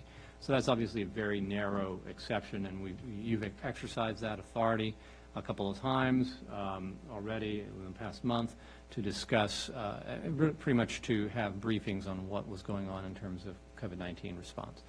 And those were clearly authorized by statute. Then the question is, how do you get the rest of your business done? Well, so the way you get the rest of your business done, according to the Attorney General, is there is a provision in the Code of Virginia, 15.2-1413, which has been there since the Cold War, never been invoked to my knowledge before these days, and it provides for continuity of government in case of enemy attack or other disaster. Well, so this is clearly a disaster, and the Attorney General has said that it is a disaster for purposes of that statute, and therefore you can invoke 15.2-1413 of the Code of Virginia by adopting an ordinance that provides for continuity of government. He also helpfully says that continuity of government is dealing with decisions that must be made immediately, and where a failure to do so would result in irrevocable public harm. And let me pause and talk about what irrevocable public harm means. So that's a very tough standard.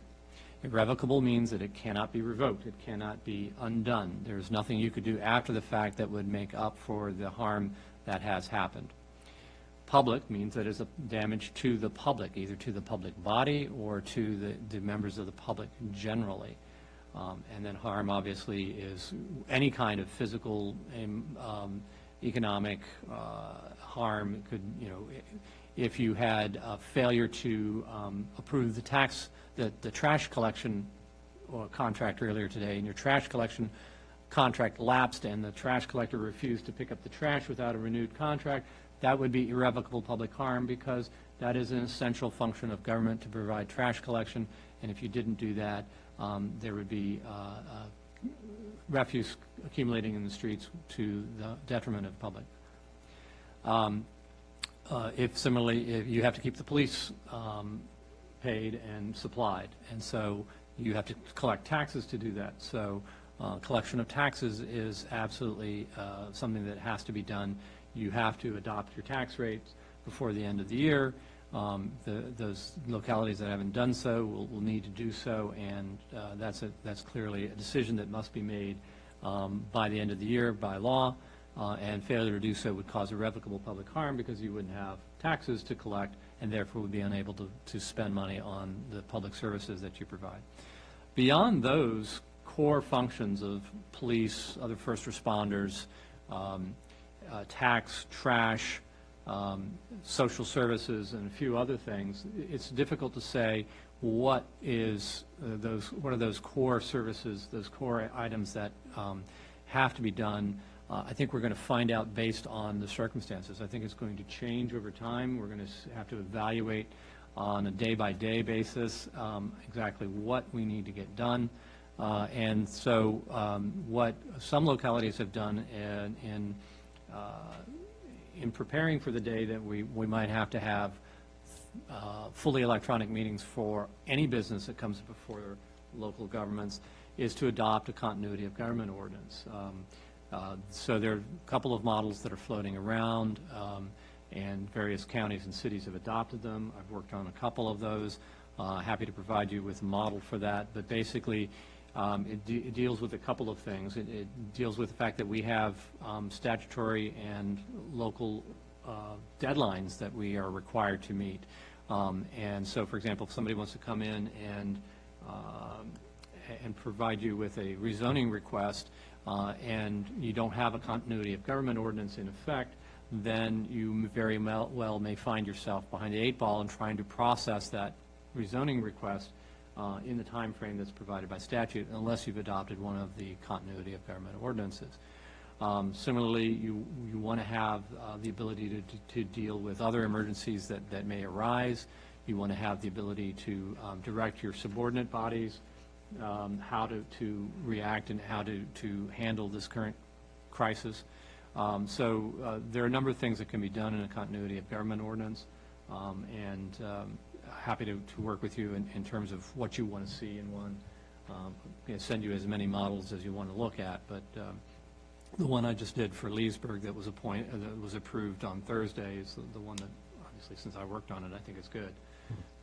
So that means we get that for free because all you're doing is, or you know what, don't worry about it, Martin. I'm going to get the ordinance. I'm going to forward it to you for.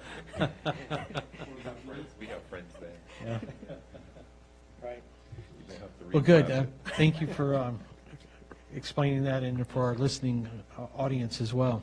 Mr. Mayor, so in essence, what the attorney is saying is everything that we're doing and we have done in the last 2 weeks is according to the law of the land.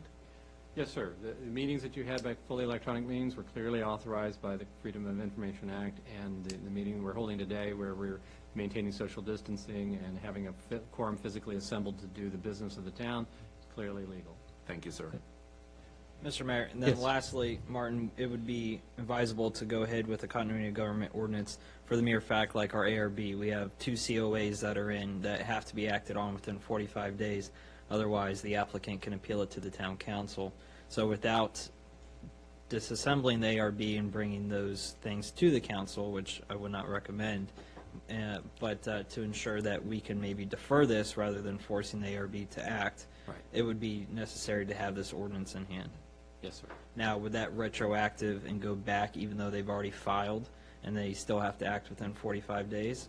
Or would It wouldn't be it just- retroactive, but if the 45 days haven't expired by the time you adopt it, then you're halting all deadlines at that point. You're stopping the clock, and the clock will restart when you start up again. Excellent. Great. Then if council, or Mayor, you can take lead on this, Yeah. but my recommendation would be for us to work with Martin, and Martin, we'll get you a draft of it, seriously. But, but if we could put this on our 414 agenda to take action on, because I believe those COAs, I believe it's in Miss Emily's report later on, but those COAs do come up for action here shortly in this month of April. Exactly. So if there's no objection, I guess that would be the thing. And seeing no objection, then the director would be to do that. Okay, great. Our next item are department reports. We're on page 63 of our packet, our town administrative. If there's any questions regarding that, we have Chris in the background there still. I just wanted to say thank you to Kim and Emily for holding down the fort. They've been what's keeping everything going while Roberto and I are staying at the house. For you that don't know, my wife does work at Inova Fairfax, and she does take care of patients that are COVID positive. So we've been trying to limit my access to town hall to prevent people from potentially getting sick. So Thank you. Kim and Emily have really been holding down the fort. So I appreciate it. I stand ready to answer any questions. Well, we want to thank her and all the healthcare providers and workers out there. Matter of fact, we should give them a round of applause there.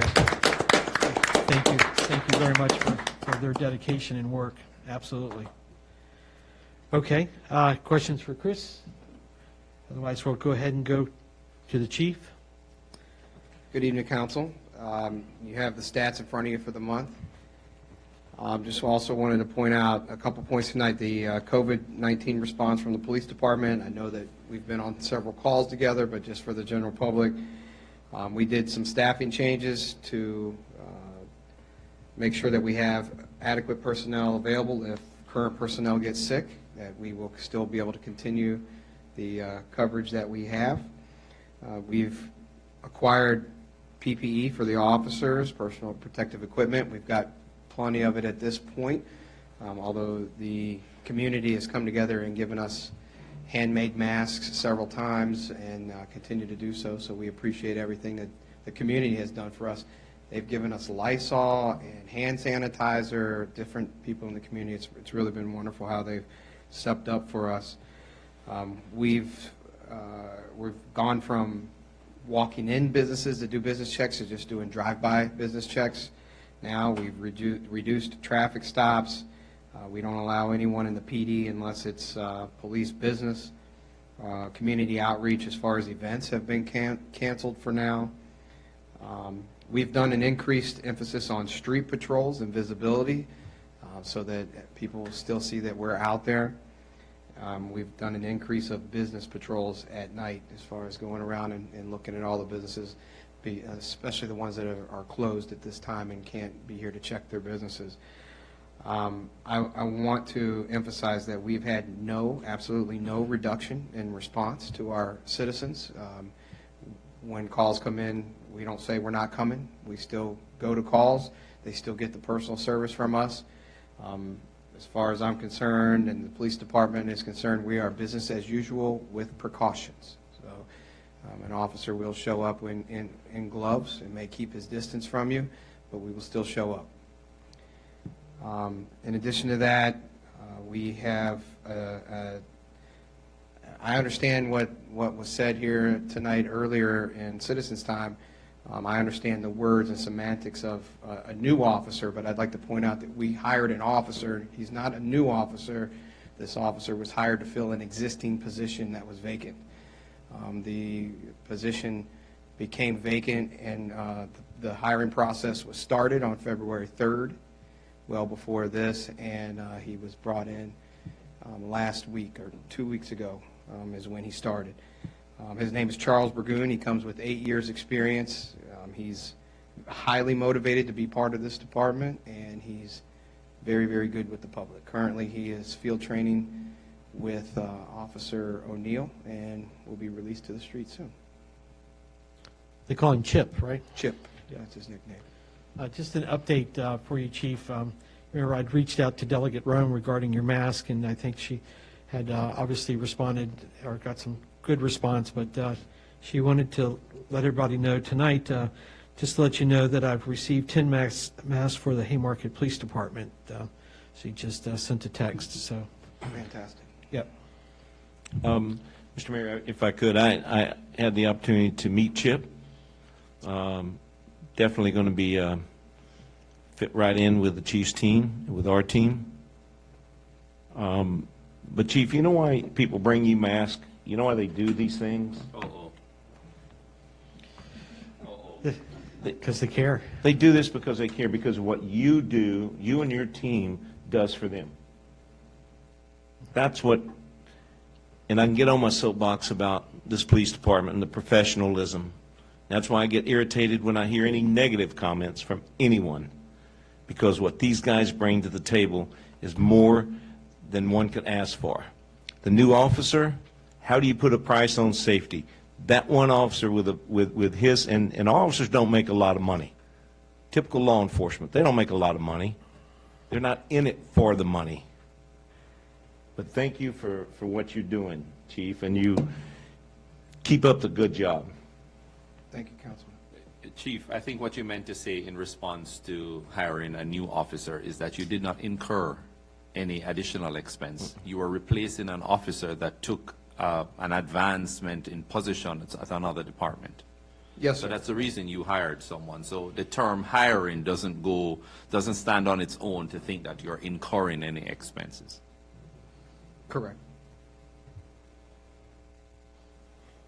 Anything else for the chief? Otherwise, I was going to thank him for the listening public as well. As we saw in our police report last week, Chief responded to this, heard the 911 call that went out to, and I believe it was domestic in progress is what they referred to it, or the call was a man that was beating a woman with a Coke bottle. And Chief, hearing that, knowing how close the community is to our town, was first on the scene. Second on the scene came in was Officer O'Neill. And then I believe, correct me if I'm wrong, 3-4 minutes later is when the county was able to have the very first officer to respond. And I just wanted to thank you. Thank you for looking out for, when it's not in the confines of the town limits, but we hear when these calls come out to be able to quickly respond and be first on the scene for many times to the county. And I know that they do the same for us. But thank you. Thank you, sir. Other questions or comments for Chief? All right. Seeing none, we'll move on to the Town Treasurer's Report. We're on page 70 of our packet. Any questions for Roberto?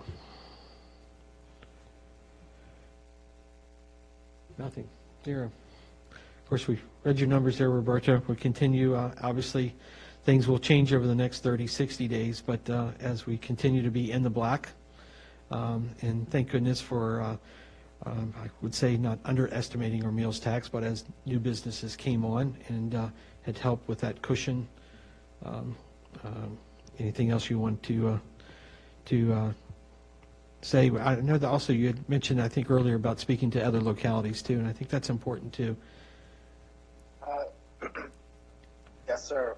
So one thing I do want to mention is that we are following suit similar to other localities concerning with the COVID situation. We're definitely watching our spending. This is something that Chris and the team in Town Hall has been, looking at, making sure that we don't need to spend the money. We're not spending the money. The consensus with all of the other localities is the same thing. We don't know how it's going to be. It's a moving target, but we did do the best to our abilities is by watching what we spend and how we spend going forward. Okay. All right. Any questions for Roberto? Otherwise, we'll move on. We're on page 82 of our packet, the Town Planners Report.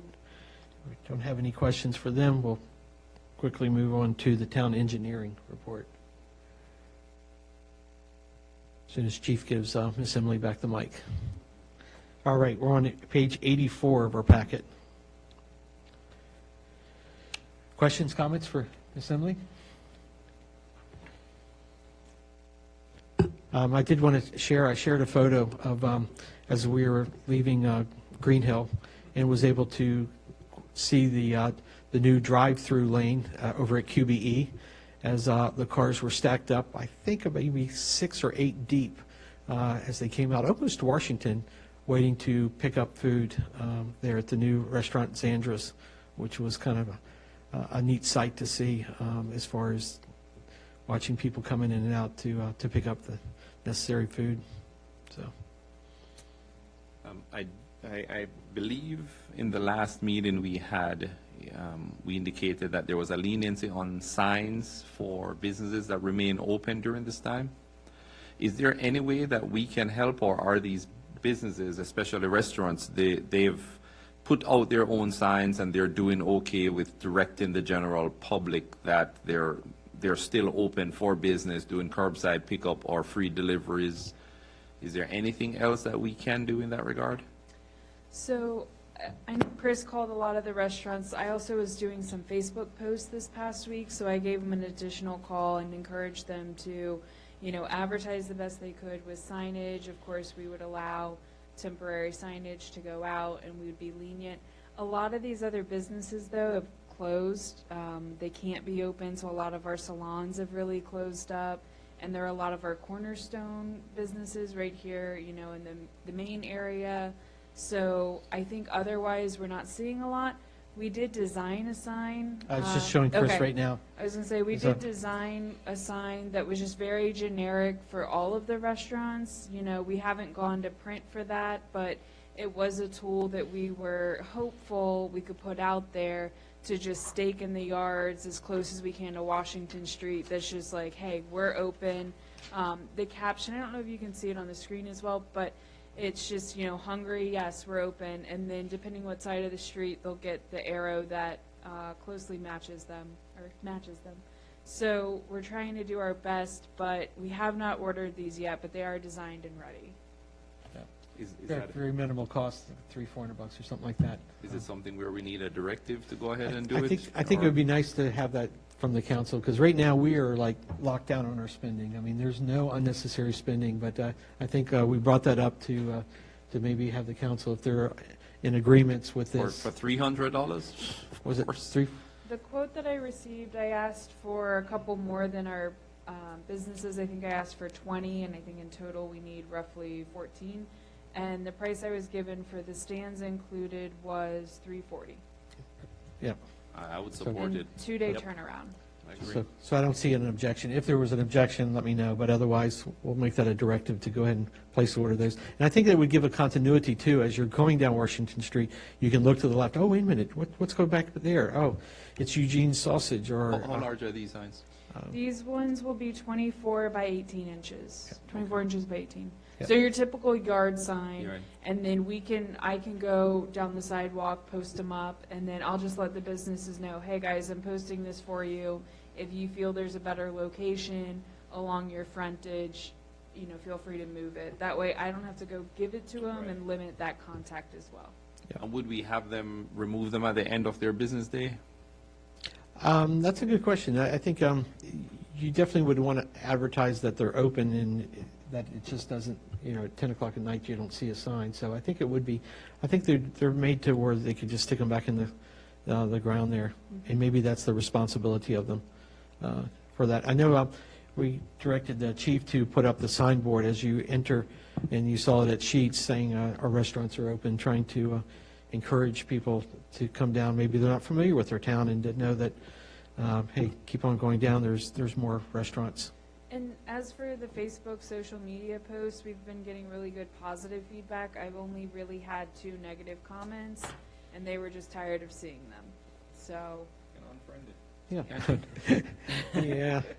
Not sure we can do that. Let's not change neutral. anything. Yeah. Let's not change anything because of those two. Right. Thank them for their comments. Yeah, that's right. This is a democracy. Martin, you had some Yeah, thought. Mayor, so I just want to make sure that when the signs do get moved or placed somewhere, that they don't obscure pedestrian or vehicular Well, they can't be in the sightlines. VDOT right away. They Right. can't be, but we should have enough property there on the sides that they can put them up, so that's a good point. Yeah, we want to make sure that they don't create a safety problem. Absolutely. Yep. Do we need to do anything to our temporary sign ordinance? No, one of the things that you'll see in the continuity of government ordinance, a number of them, including the one that I drafted, is that they authorize the chief executive officer to suspend enforcement of ordinances as necessary. And so, we're going to prioritize a bunch of things, folks, in the coming weeks. That's great. That's the way it should work. Good work thinking ahead, Martin. Yep. We like that. Mike. All right. Yeah. Any other questions or comments for Miss Emily? All right, moving on.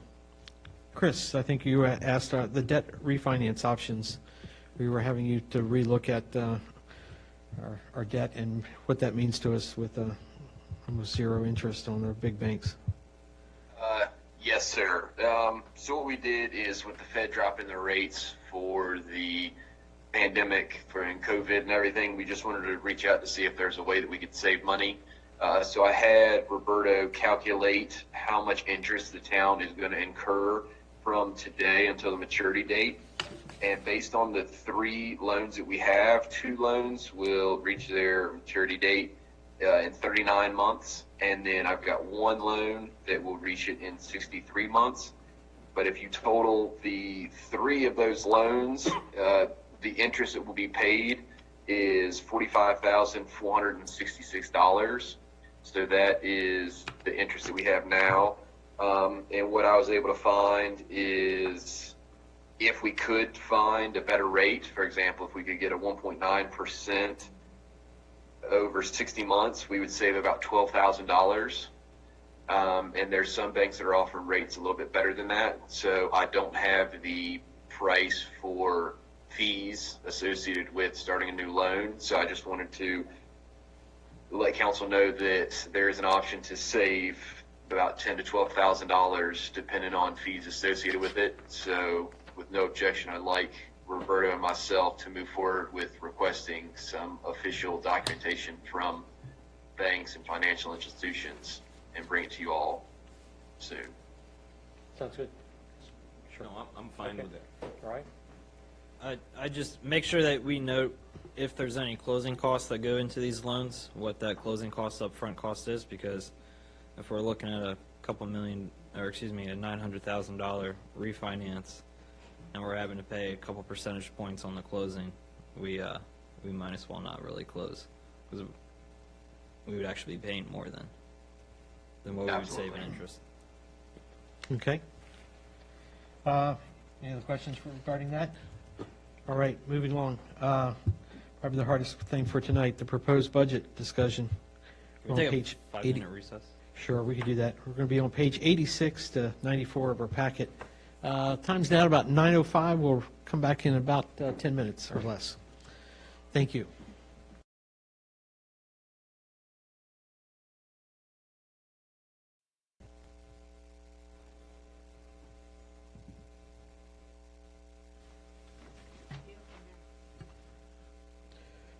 Okay, we'll go ahead and bring our meeting back to order here.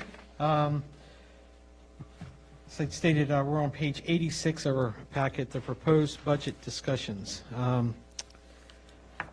apologize, I was going to, I think, Chris, you had sent an email Yes. regarding some of the things, and Totally forgot to ask to have it printed so we could look at it as a council. sure. Yep. We can take care of that.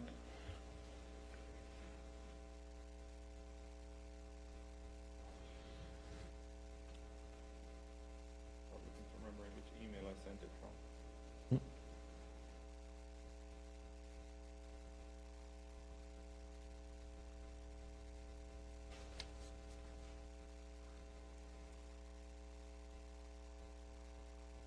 If you would like, I could send it to get it printed now. I have it up. Okay, go ahead and hit print then. It's efficiency right there. Yeah, that's it, right? Yeah. What page you say we're on? 86, yep. Thank you.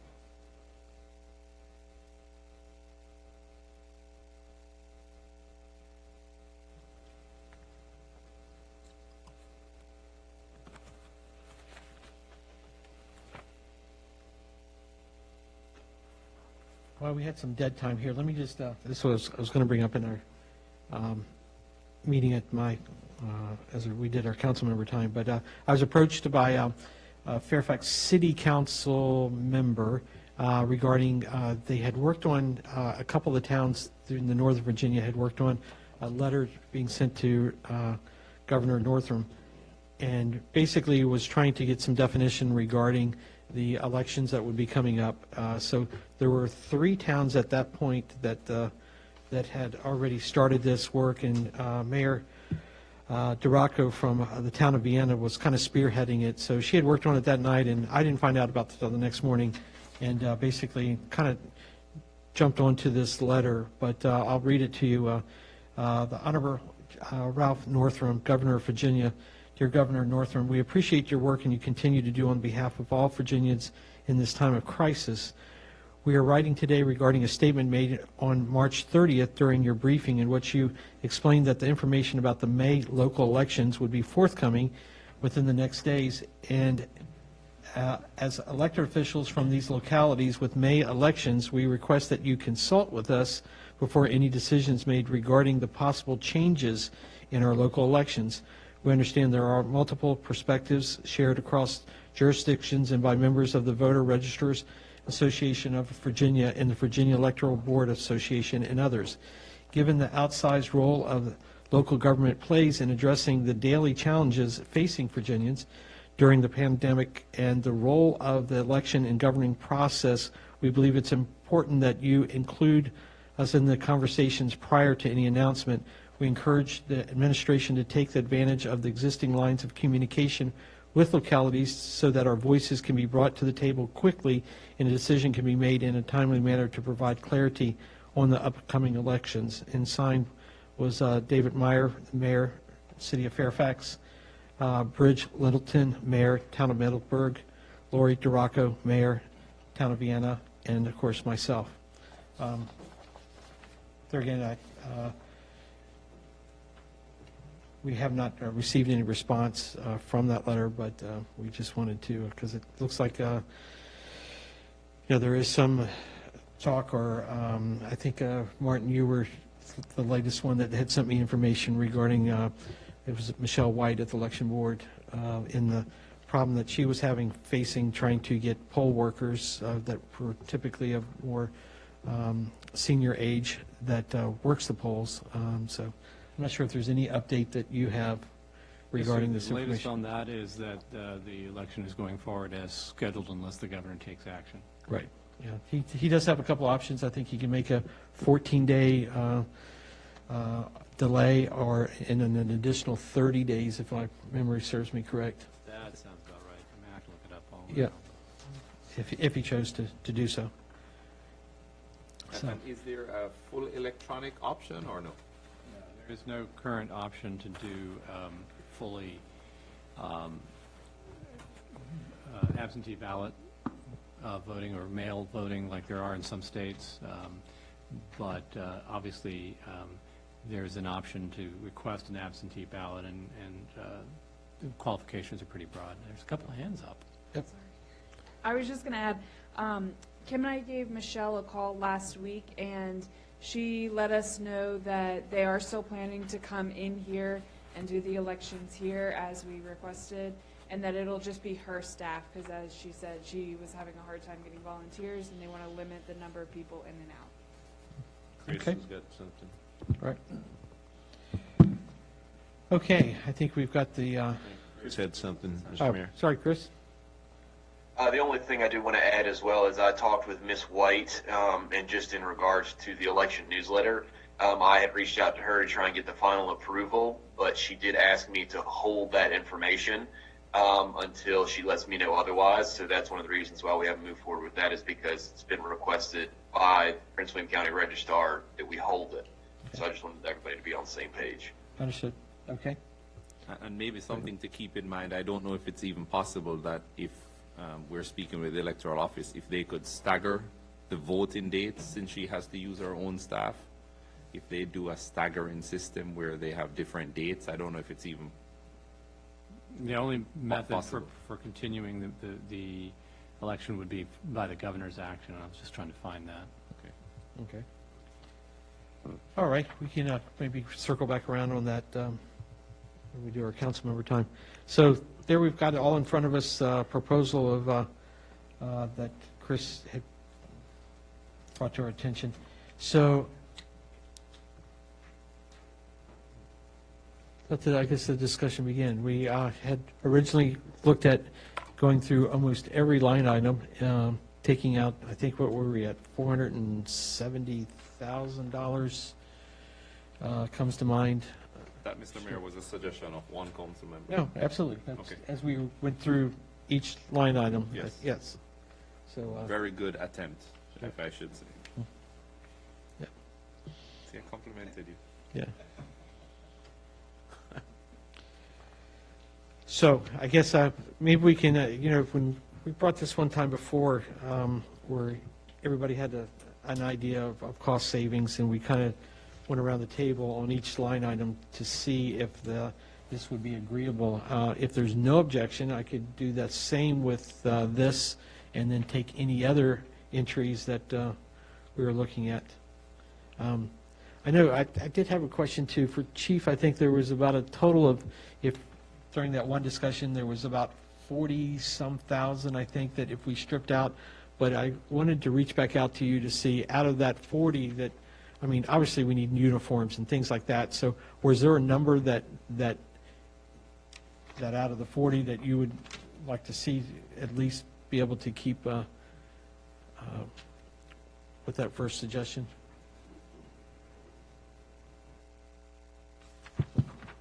Yes, sir. I mean, obviously, I don't want to lose any of it, but there would be several items that I would prefer to be added back on. I don't have that with me right now. No, that's okay. Although Councilman Leak may have the list I gave him that I may could take a quick look at, but Had you had a chance to review this one from Councilman Morris? no, sir. Okay, Sorry, I didn't copy it. that's right. We had like uniforms, police supplies, there was like $10,000. I forget what your number was prior to that, so. Oh, I know, we can go 3100. 12,000. Mr. Leak's amount was 12,000, and I brought it down to 10. It Okay. was 3110045. Before we move any further, Mr. Mayor, were there any other council members? Because this is one of the big suggestions that Mr. Leak mentioned, for council members to actually look at it themselves and come up with suggestions. Am I correct, sir? No. Yes, sir. Oh, sorry. No. No, yes, sir. Yeah. Were there any others? No, you kind of did my homework for me, Chris, although I did go through item by item, line by line. I like what you have here. I guess I had two question marks. One was the uniforms and police supplies, because I was anxious to hear how that would affect Chief Lands. And then the other one that jumped out was the 28,000 for the park. What that would, we're moving, we've moved forward with that park. So I was just curious about that 28,000, what we'd be losing out on that. But otherwise, I agree with everything else. My suggestion with the 20,000 for the park had to do mostly. 28,000. 28,000. Thank you, sir. Was mostly if there was any action that was needed by the new council for next year, they could easily, from projections in growing, knowing that this pandemic would be behind us by then, God willing, would then be in a better position to maybe add it back. But Okay. this could force us to cut it back from Sure. now. Sure. As far as the police department is concerned, this uniform and supplies amount, I think there are two areas where the chief's uniform items are listed on the budget. This 10,000 here, 3110045, it's not like it's duplicated, but it could, there is another area for the chief. Connor, do you remember where it is? I would, unfortunately, sir, have to disagree with you. I don't see which other line item would be a duplicate on that. I know that he does have a lot of items under that that category of uniforms and police supplies, but I don't know where you're speaking on in those regards. Yes, I can hear.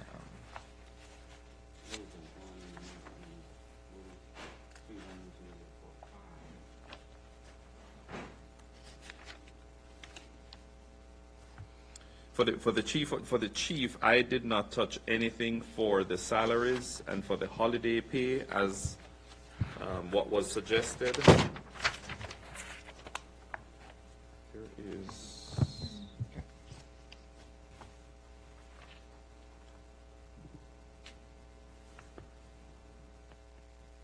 So we 2009 actuals. I'm sorry, 2009.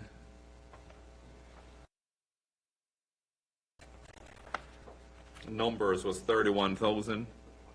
2020 budget is 41,000, and that's where I went back and reduced it to our numbers for our budget for 2019. So that's where I made that suggestion for the 10,000 for the uniforms and police supply 3110045.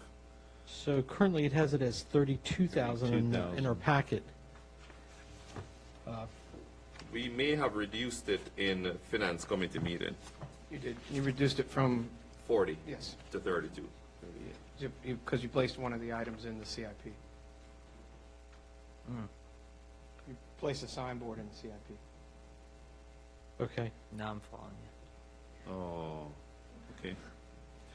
I may have to revert that 10,000 to 0, because yes, that was one of the topics that we brought up in our in our finance committee meeting, in reducing it from 40 back down to 32. All right, so maybe, can we maybe make or see if we have a consensus? Let's kind of work our way from the bottom up. Say the blight mitigation. Well, Blight's funded out of reserves. That's not even funded out of operational. 94107. But it's in the budget. Correct. The way that I look at it, Mayor, and we can certainly go the route that you're looking at, but I believe it was the will of the council to continue the budget as we were looking at it, but at the same time to come up with a plan B, to where if the council felt before our term ended to go ahead and adopt down to a lower budget, we could go ahead and do so. I think the proper way of looking at this is to triage it, which on top of the cuts that Councilman Morse had suggested on top of mine, we look at that, and then from there you triage and say what is the most important to put back into the budget if necessary, and what would be the first items to, I guess, quote unquote, go. That's how I would look at the matter. And mine was more conservative and not going for bare bones. Yes. I think Mr. Leake's suggestion was going straight for bare bones. I didn't feel like, looking at the budget, that we needed to go there that drastic.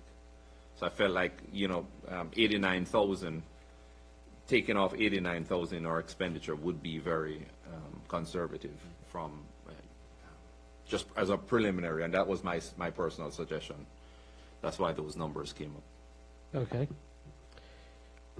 And this does not include salaries, as you can see there with all the necessary the items that are indicated there.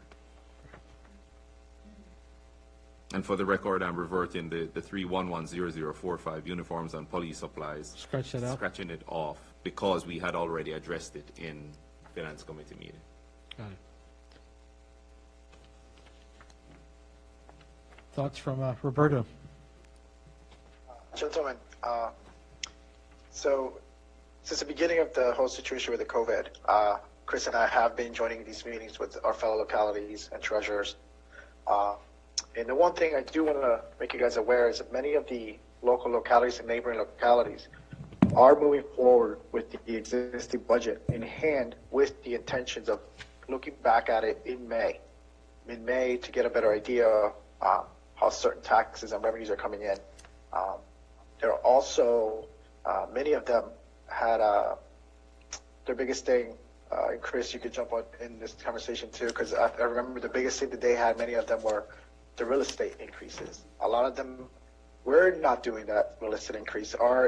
We were presenting it with the flat rate real estate. But many of those localities, they went back to a flat rate budget with that real estate tax increase. Many of them are going to come back come May and reevaluate as far as how the revenues come in and amend it then. What they have done, though, is they have come up with a Plan B scenario as to where we could cut costs if we need to come May. But as of right now, many of them are moving forward, being very conservative. Yet some are funding certain line items, but not with the intention to actually spend it, because it will be, reviewing the budget as it comes in monthly and quarterly to see how the revenues come out. So I guess the question is if council wants to move forward with this existing budget, or if there's a percentage decrease that they would like to see, it would be helpful to kind of get that direction as well too. Okay.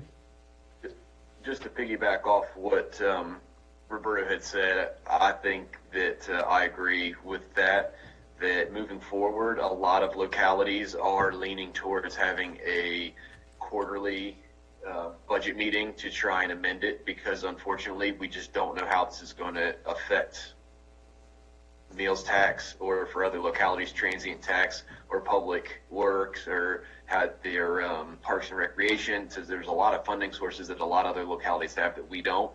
That what they're doing is they've got to pass it this way and then move forward and then adjust it throughout the year. So I think that's a good option for us. But I do agree with Roberto that if council in general can say, Chris, Roberto, Finance Committee, can we try and see a budget with 10% cut, so that way we can come in, we have a number, this is what it would look like if we cut 10%, and then we move forward from there and make adjustments as more information becomes available. I think that would be very beneficial. Okay. Other council members' thoughts? Yeah, I want to say that my position is the same as it was last meeting. And I agree with Roberto and Chris that we should leave the budget alone as is, pass it as is, original. And again, look at it next month as we get more, more data on how things look. I think we should leave it alone original and have a plan B in mind if we have to enact it. Okay. Let's see if we can have a consensus on that. Mr. Panthy? Any My thoughts? understanding is let's pass it and look forward when we look at next month how inflation and how the things goes. Okay. All right. Councilman Leake?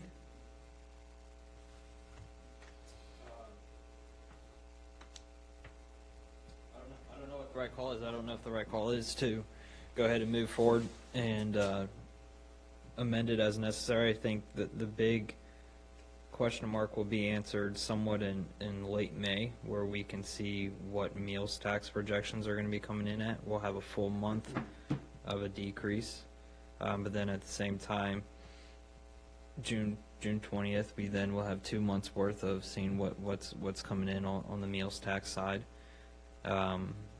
It'll be interesting to see what that raw data is from the restaurants to understand the revenue projections. We'll have a small hit to B-Poll there for those couple months next year. So we'll definitely need to decrease our B-Poll revenue projections just because businesses are closed.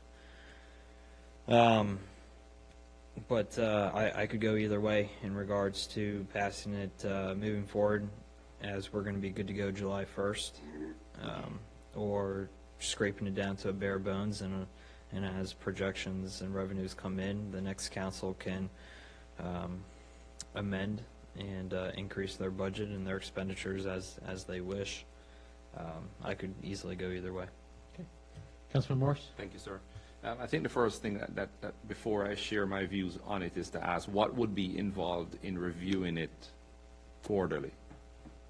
Would it just be a town council meeting? Yeah, we used to do that back in 2008. We did quarterly allotments, I forget what they call it, appropriations was the word for it. And so even though we would pass the budget, I know it just seems like it was a lot of discussion almost every single quarter of just how it would realign itself. But they did a quarterly appropriations. And then since, at least since I've been mayor, we've done just the yearly appropriations. And I'm not sure, any small localities still do the quarterly, or is it, yeah, it's something of the past. It was a way of, I think at the time, was a very much a control with the, maybe the liaison that was on the dais there, just watching it. But we have such a check and balance now. There's no expenditure that it's like that one of the council or manager or treasurer doesn't know, everything that's being spent here. In saying that, reviewing the budget line item upon line item, it was a good exercise, but I think I'll be in support of us running with the budget the way that the Finance Committee has suggested it to the Town Council, and then review it in May and again in June. Okay. I think, I concur. okay, well, good. I think, there we go. That's at least a consensus. I don't think, did Vice Mayor make any mention of that? I don't think so. We know we're going to take a hit. Right.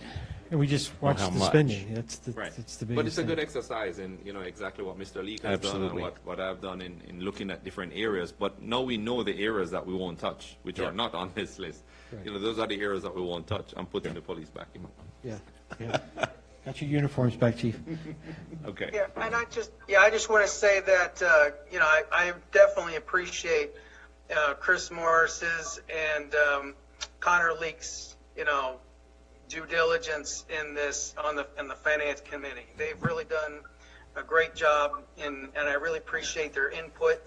And I also just want to make one more comment, just to put it on record. Just because the money's in the budget and sitting there on the line item, that doesn't mean it's being spent. It's so it's not like it's going anywhere. So we can make an adjustment May, June, and so on. Absolutely, yep. Thank you for bringing out those points. Thank you. Yep. You actually complimented me. I think, yeah. He's, you have to talk, Robert, in order for you to be seen on the big screen. So as soon as you talk, then the, Yeah, yes, sir, absolutely. Yeah, glad you're on board, Chris. I really am. wow. All right. Other items. I think we're up to our council member time for tonight. Did I miss anything? No? Councilman Shannon? 4 quick things. I just want to echo what was said earlier, what Councilman Morris said. It's not easy to keep on keeping on in this day and age, especially with everything we got going on. I'm proud to say that we're doing it. We're doing it legally. So I'm just, this doom and gloom. I've heard some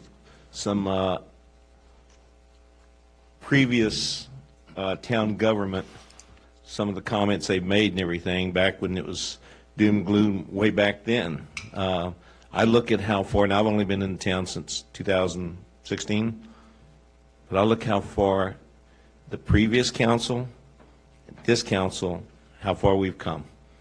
And I'm just proud as hell to serve on this council with everything we're doing. Military, we say we're leaning forward in the foxhole. We are being proactive. We are making things happen. I just have 2 other quick things, and one of them, obviously, and I don't want to steal your thunder, Mr. Mayor, because you'll probably cover this more, but we lost a citizen of this town, Ms. Russo, and I know you'll talk about that more. So that's ask that all that will keep her and her family in thoughts and prayers. Last thing I had a quick discussion with Ms. Leonard in reference to her situation. And I guess May 6th, and Emily, you can correct me if I'm wrong, May 6th was her deadline? Correct, you said? And I understand that that's based on an ordinance. Given the situation it is now, what would keep us from delaying it 6 months? And I don't know the answer to that, so that's why I'm reaching out to you all to see. Sorry, Chief turned it off. So to catch everybody up on speed of what is being discussed, so Ms. Leonard applied for a demolition permit for her house there at 14801 Washington Street. This was ultimately approved through the town council following an appeal for the ARB decision. She had a year to do that, and then she's coming up on the extension, or the deadline. So what she called and requested is, could the council extend her application further? And after looking through the ordinance and everything that we went through, there was nothing in there that allowed the council to extend that application. So it was discussed with her that she would have to reapply. So there's nothing in there that allows the council to extend. Is there anything in there that says that the council cannot extend? Or is it just unclear? I did not find that information either, that there was nothing stating they could not, or that they could. I know you don't like these last-minute questions without having proper research, and And I apologize. I was not expecting it necessarily to come up this meeting, so I apologize for not letting you know, Martin. What's the deadline? May 6th. Okay. We'll have another meeting before then. Well, he's... Correct me if I'm wrong, but wasn't that ordinance, didn't it say that the maximum length could be 18 months? So it'd be the 1 year plus a 6-month extension, and then 18 months, that was it? Right, and so that's where we didn't have anything further for council to extend or not to extend. Or the board. So my question is to our town attorney, can we extend it for 6 months if the council votes in favor of? Don't know. Okay, and I'm sorry to spring that on to you, but this is important. Ms. Leonard has health issues, which we know about. That, given the current condition that we're all under, everything else is being extended. I mean, people are giving months to do other type of stuff. If this can be extended for 6 months, and I understand you don't have the answer now, if it can be, I'm in favor of it. Okay. That's the last thing I had, other than the fact, again, I wave the flag for the entire town staff, and that's the ARB, Planning Commission, Town Council, our staff here, and our extremely professional police department. I am proud to serve. I don't know what the next, what July will hold after the elections. I will tell you, if I'm not back here, I will tell you I will have served proudly and have no regrets. If I am one, this is my speech, I guess, I will again serve proudly and continue to stand my convictions. So, thank you. All right, well, thank you, Steve. Next member is Councilman Leak. Thoughts and prayers are with Joe and Sal and the entire Russo family during this time. Outside of that, just our elections are coming up. Our elections are less than a month away now. Hopefully the information's out there. Everyone can do their research on the candidates, and I hope everyone gets out and votes. If we do not end up having a in-person voting, but it sounds like we will. We always have the ability to do through absentee ballots and ordering your absentee ballot online. I went through it online, and it's a pretty streamless process, not too difficult at all. But I believe it's elections.virginia.gov, and you can go through the process on that. But outside of that, no, nothing, sir. Okay. Councilman Morse. Thank you, sir. Just a few things that I have to make mention to the general public is continue to be safe. To the businesses, and I don't know if it's something our staff needs to convey to them, but for them to be intuitive and innovative in different ways to promote their businesses. I've seen a few companies offering free deliveries, more advertisements for these businesses, so we just have to start thinking outside of the box. To parents and residents who may be listening or may listen later, to abide by the law of the land, maintaining physical distancing with others. Town staff and PD continue to find ways to bring our services to our citizens, and as said, I use the word continue because you are doing it. I would love to see, and maybe it's a challenge for Chris to reach out to these organizations, but I would love to hear updates from organizations within our community that provide assistance. The Haymarket Food Pantry comes to mind. I would love to hear what they're doing and any assistance that they may need. I don't know if we can even help, but just to bring it to us so we can make it be aware to our citizens. So I'd love to see if Chris could reach out, and they're the only ones that come to mind right now, but I'm sure there are others. There may be local churches. I know Park Valley has reached out to a few of their congregants. There may be churches that are doing the same thing, so I don't know if we could ask Chris to reach out to these organizations and church bodies to see, just to give us an update of what they're doing, and if there's any way that we could make it more public what they're doing so other people may come alongside them. Outside of that, that's it, sir. Carried to full term, too, right here Yeah, in town. carried to full term. Yep. Oh, sure. Councilman Morse's statement. Unfortunately, the Haymarket Food Pantry last distribution, I believe, was yesterday, the 5th, unfortunately. Last meeting. They're suspending food distribution. They are? From the information that I've read online, I believe the last food distribution was Sunday, the 5th, due to the COVID matter. But there are other organizations out there like ACT, and a couple others that I can forward over to Chris Kuhn in those regards. But yeah, it's my knowledge that as of April 5th, yesterday was their last, or they were suspending, unfortunately. Because I remember just seeing a line walking by there on Friday. There was a long line outside their door. Okay. Maybe we just need to find out if they're doing home deliveries or anything else, even though people cannot come there to their offices. We just need to get some information on them and what it is that they're doing. If there's a liaison or some way we can get in touch with them. I'll tell you, one person who is on the ball with it is Delegate Rome.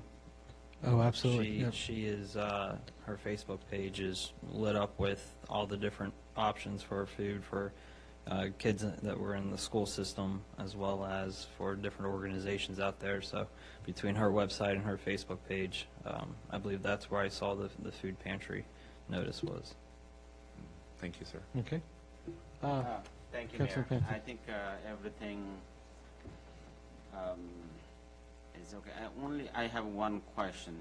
There is a SBA? We can get any kind of help from the federal government through the SBA for the local government, or no? For our local government, I think, yeah. I mean, non-profit organization like a church, those non-profit does get something from the local, SBA. Yep. But I don't know, local government does get or no? No, I mean, if we keep track of what our COVID-19 expenses are, then there may be FEMA money available for reimbursement at some stage. That's typically how it's handled. It was handled that way with the earthquake in 2011 and with similar disasters. You can get reimbursements for your money, so you should definitely track all of those expenses. But in terms of the SBA, that's not in that department's, that administration's purview. Okay. Okay. Councilman Day, you're up, sir. Yes, sir. I just want to say thank you to Mayor Leake and Chief Lands for sending out the postcard to the town residents, giving them your phone numbers so they can contact you. I know I have, let Dave know and them know that, of course, they need any assistance from me, and I know the entire town council feels the same way if they're asked. If Dave or Chief Lands asks, for help from any of us, we're there to help all the residents of the town. And I just want to point out that, during these times, you know, as a United States citizen, you've got the federal government, then you've got the state of Virginia, and then you've got Prince William County, and then of course you've got, you know, the town of Haymarket. Just want to point out the fact that, you know, as a resident of the town of Haymarket, you do have that one additional layer of help. And I just want to point out, my point is that you're not alone. And during these times that we're going through right now with social distancing and this sort of things, it's really easy for anybody and everybody to feel more alone than they were before. And again, I want to say appreciate the postcard. I want to appreciate you, putting your hand out and saying, listen, as a resident of the town of Haymarket, you're not alone. You know, I know all the town councilmen and the mayor and the chief. You know, we all, I know we all feel the same way without, you know, you're not alone. That's the message. We're here to help. If we don't have the answer, because we don't always have the answer, if you ask the question, I'm sure we can find the answer out, and then we'll know the answer for the next person who asks too. So don't feel like you're alone. So that's all I get to say. Great. Thank you, Councilman Day. I had to write down my notes for tonight. First of all, I did get the phone call from Danica announcing that if I had heard the news about Josie passing, and at that time I had not. And yeah, I feel for the whole Russo family, as we know that she was an integral part of our community. Their whole family is like a fabric of our community. We had the privilege of having her as being a Grand Marshal one year, and I can still remember seeing her on the back of the vehicle. So we also mourn that loss of our town person. So with that, I wanted to also reach out to everyone to let you know how lucky the town is to have council members up here, and that you all had decided to continue to serve the town and run for re-election. The time that you all put in meetings, phone calls, emails, events, resident input, discussions, and decisions that are so vital and self-sacrificing, but the fact that you do it willingly and objectively, and always when you feel that it's the best for the town, often times even going against what you might feel personally, that's priceless. I go to my left here, Chris. The fact that in the morning at 4 a.m. you're actually mobilizing teams to help the town events, that you give your time sacrificially whenever it's needed. It's a privilege to be alongside of you when we created these visions on the wall over here, that our statement of our vision statement, our mission statement, and not to mention our inclusive tagline that, as you can remember, that day over in the museum, as we decided on how we wanted to make this town inclusive, to not put a boundary, that Haymarket is everyone's hometown. It means a lot to me. Thank you for that. Robert, you're always there to help in any capacity. I'm looking at you. So and with your wealth of information, you're always a phone call away any day or night. And the preparation that you come with those long list of notes that probably most people don't see as you're flipping through the pages. They don't go unnoticed, by the way. To me, you're like that E.F. Hutton commercial, for those that might remember that commercial when it was out. Connor, sir? Yep. Yeah. The amount of hours that you spend doing whatever it needs to be done, including, I think, climbing up and changing out the flag because the company couldn't get it done in time, and your diligent ways of researching for more information that you always bring to the table. I thank you. Mr. Madu, there's any task that you're needed to take a quick step up and help out and to help find a solution, you're there. And I love the part about your heart has always the town's best interest in it. And I know that you'll always if reelected, keep us on track of finishing the very next sidewalk project. You'll be in our ears. Steve, sir, thank you. No matter what issue comes your way, I can always count on you, sir. I can remember the gas leak at 1 a.m. and that we spent hours in the time with me, and actually I think Connor was out there as well, dealing with that crisis. Every event, always selling your love and your pride for the town, almost like you were getting paid a commission for it. But I know the privilege of serving is thanks enough. And it is a privilege to serve the residents of our town. And with you, I look forward to the opportunity to continue that service together. We have poured our heart and soul into the town, and it shows. The town is thriving. It looks better than it ever has looked before. The residents are bustling around, walking everywhere, especially our new park. Businesses, for what we have now and what are here to come. Our rich history is preserved. Also, our budget is strong, and most important, with no increase in taxes. And I think finally a plan to eliminate them as we all kind of took that step that last meeting. I say keep doing what we're doing. We work well together as a team, and thank you. Thank you very much. Thank you. Yes, yes, sir. So with that, We'll make a motion to adjourn. No, is there? Oh, you going to do it? No, I thought there was a closed session. no, there's just as a place marker. And, Oh, okay. yep.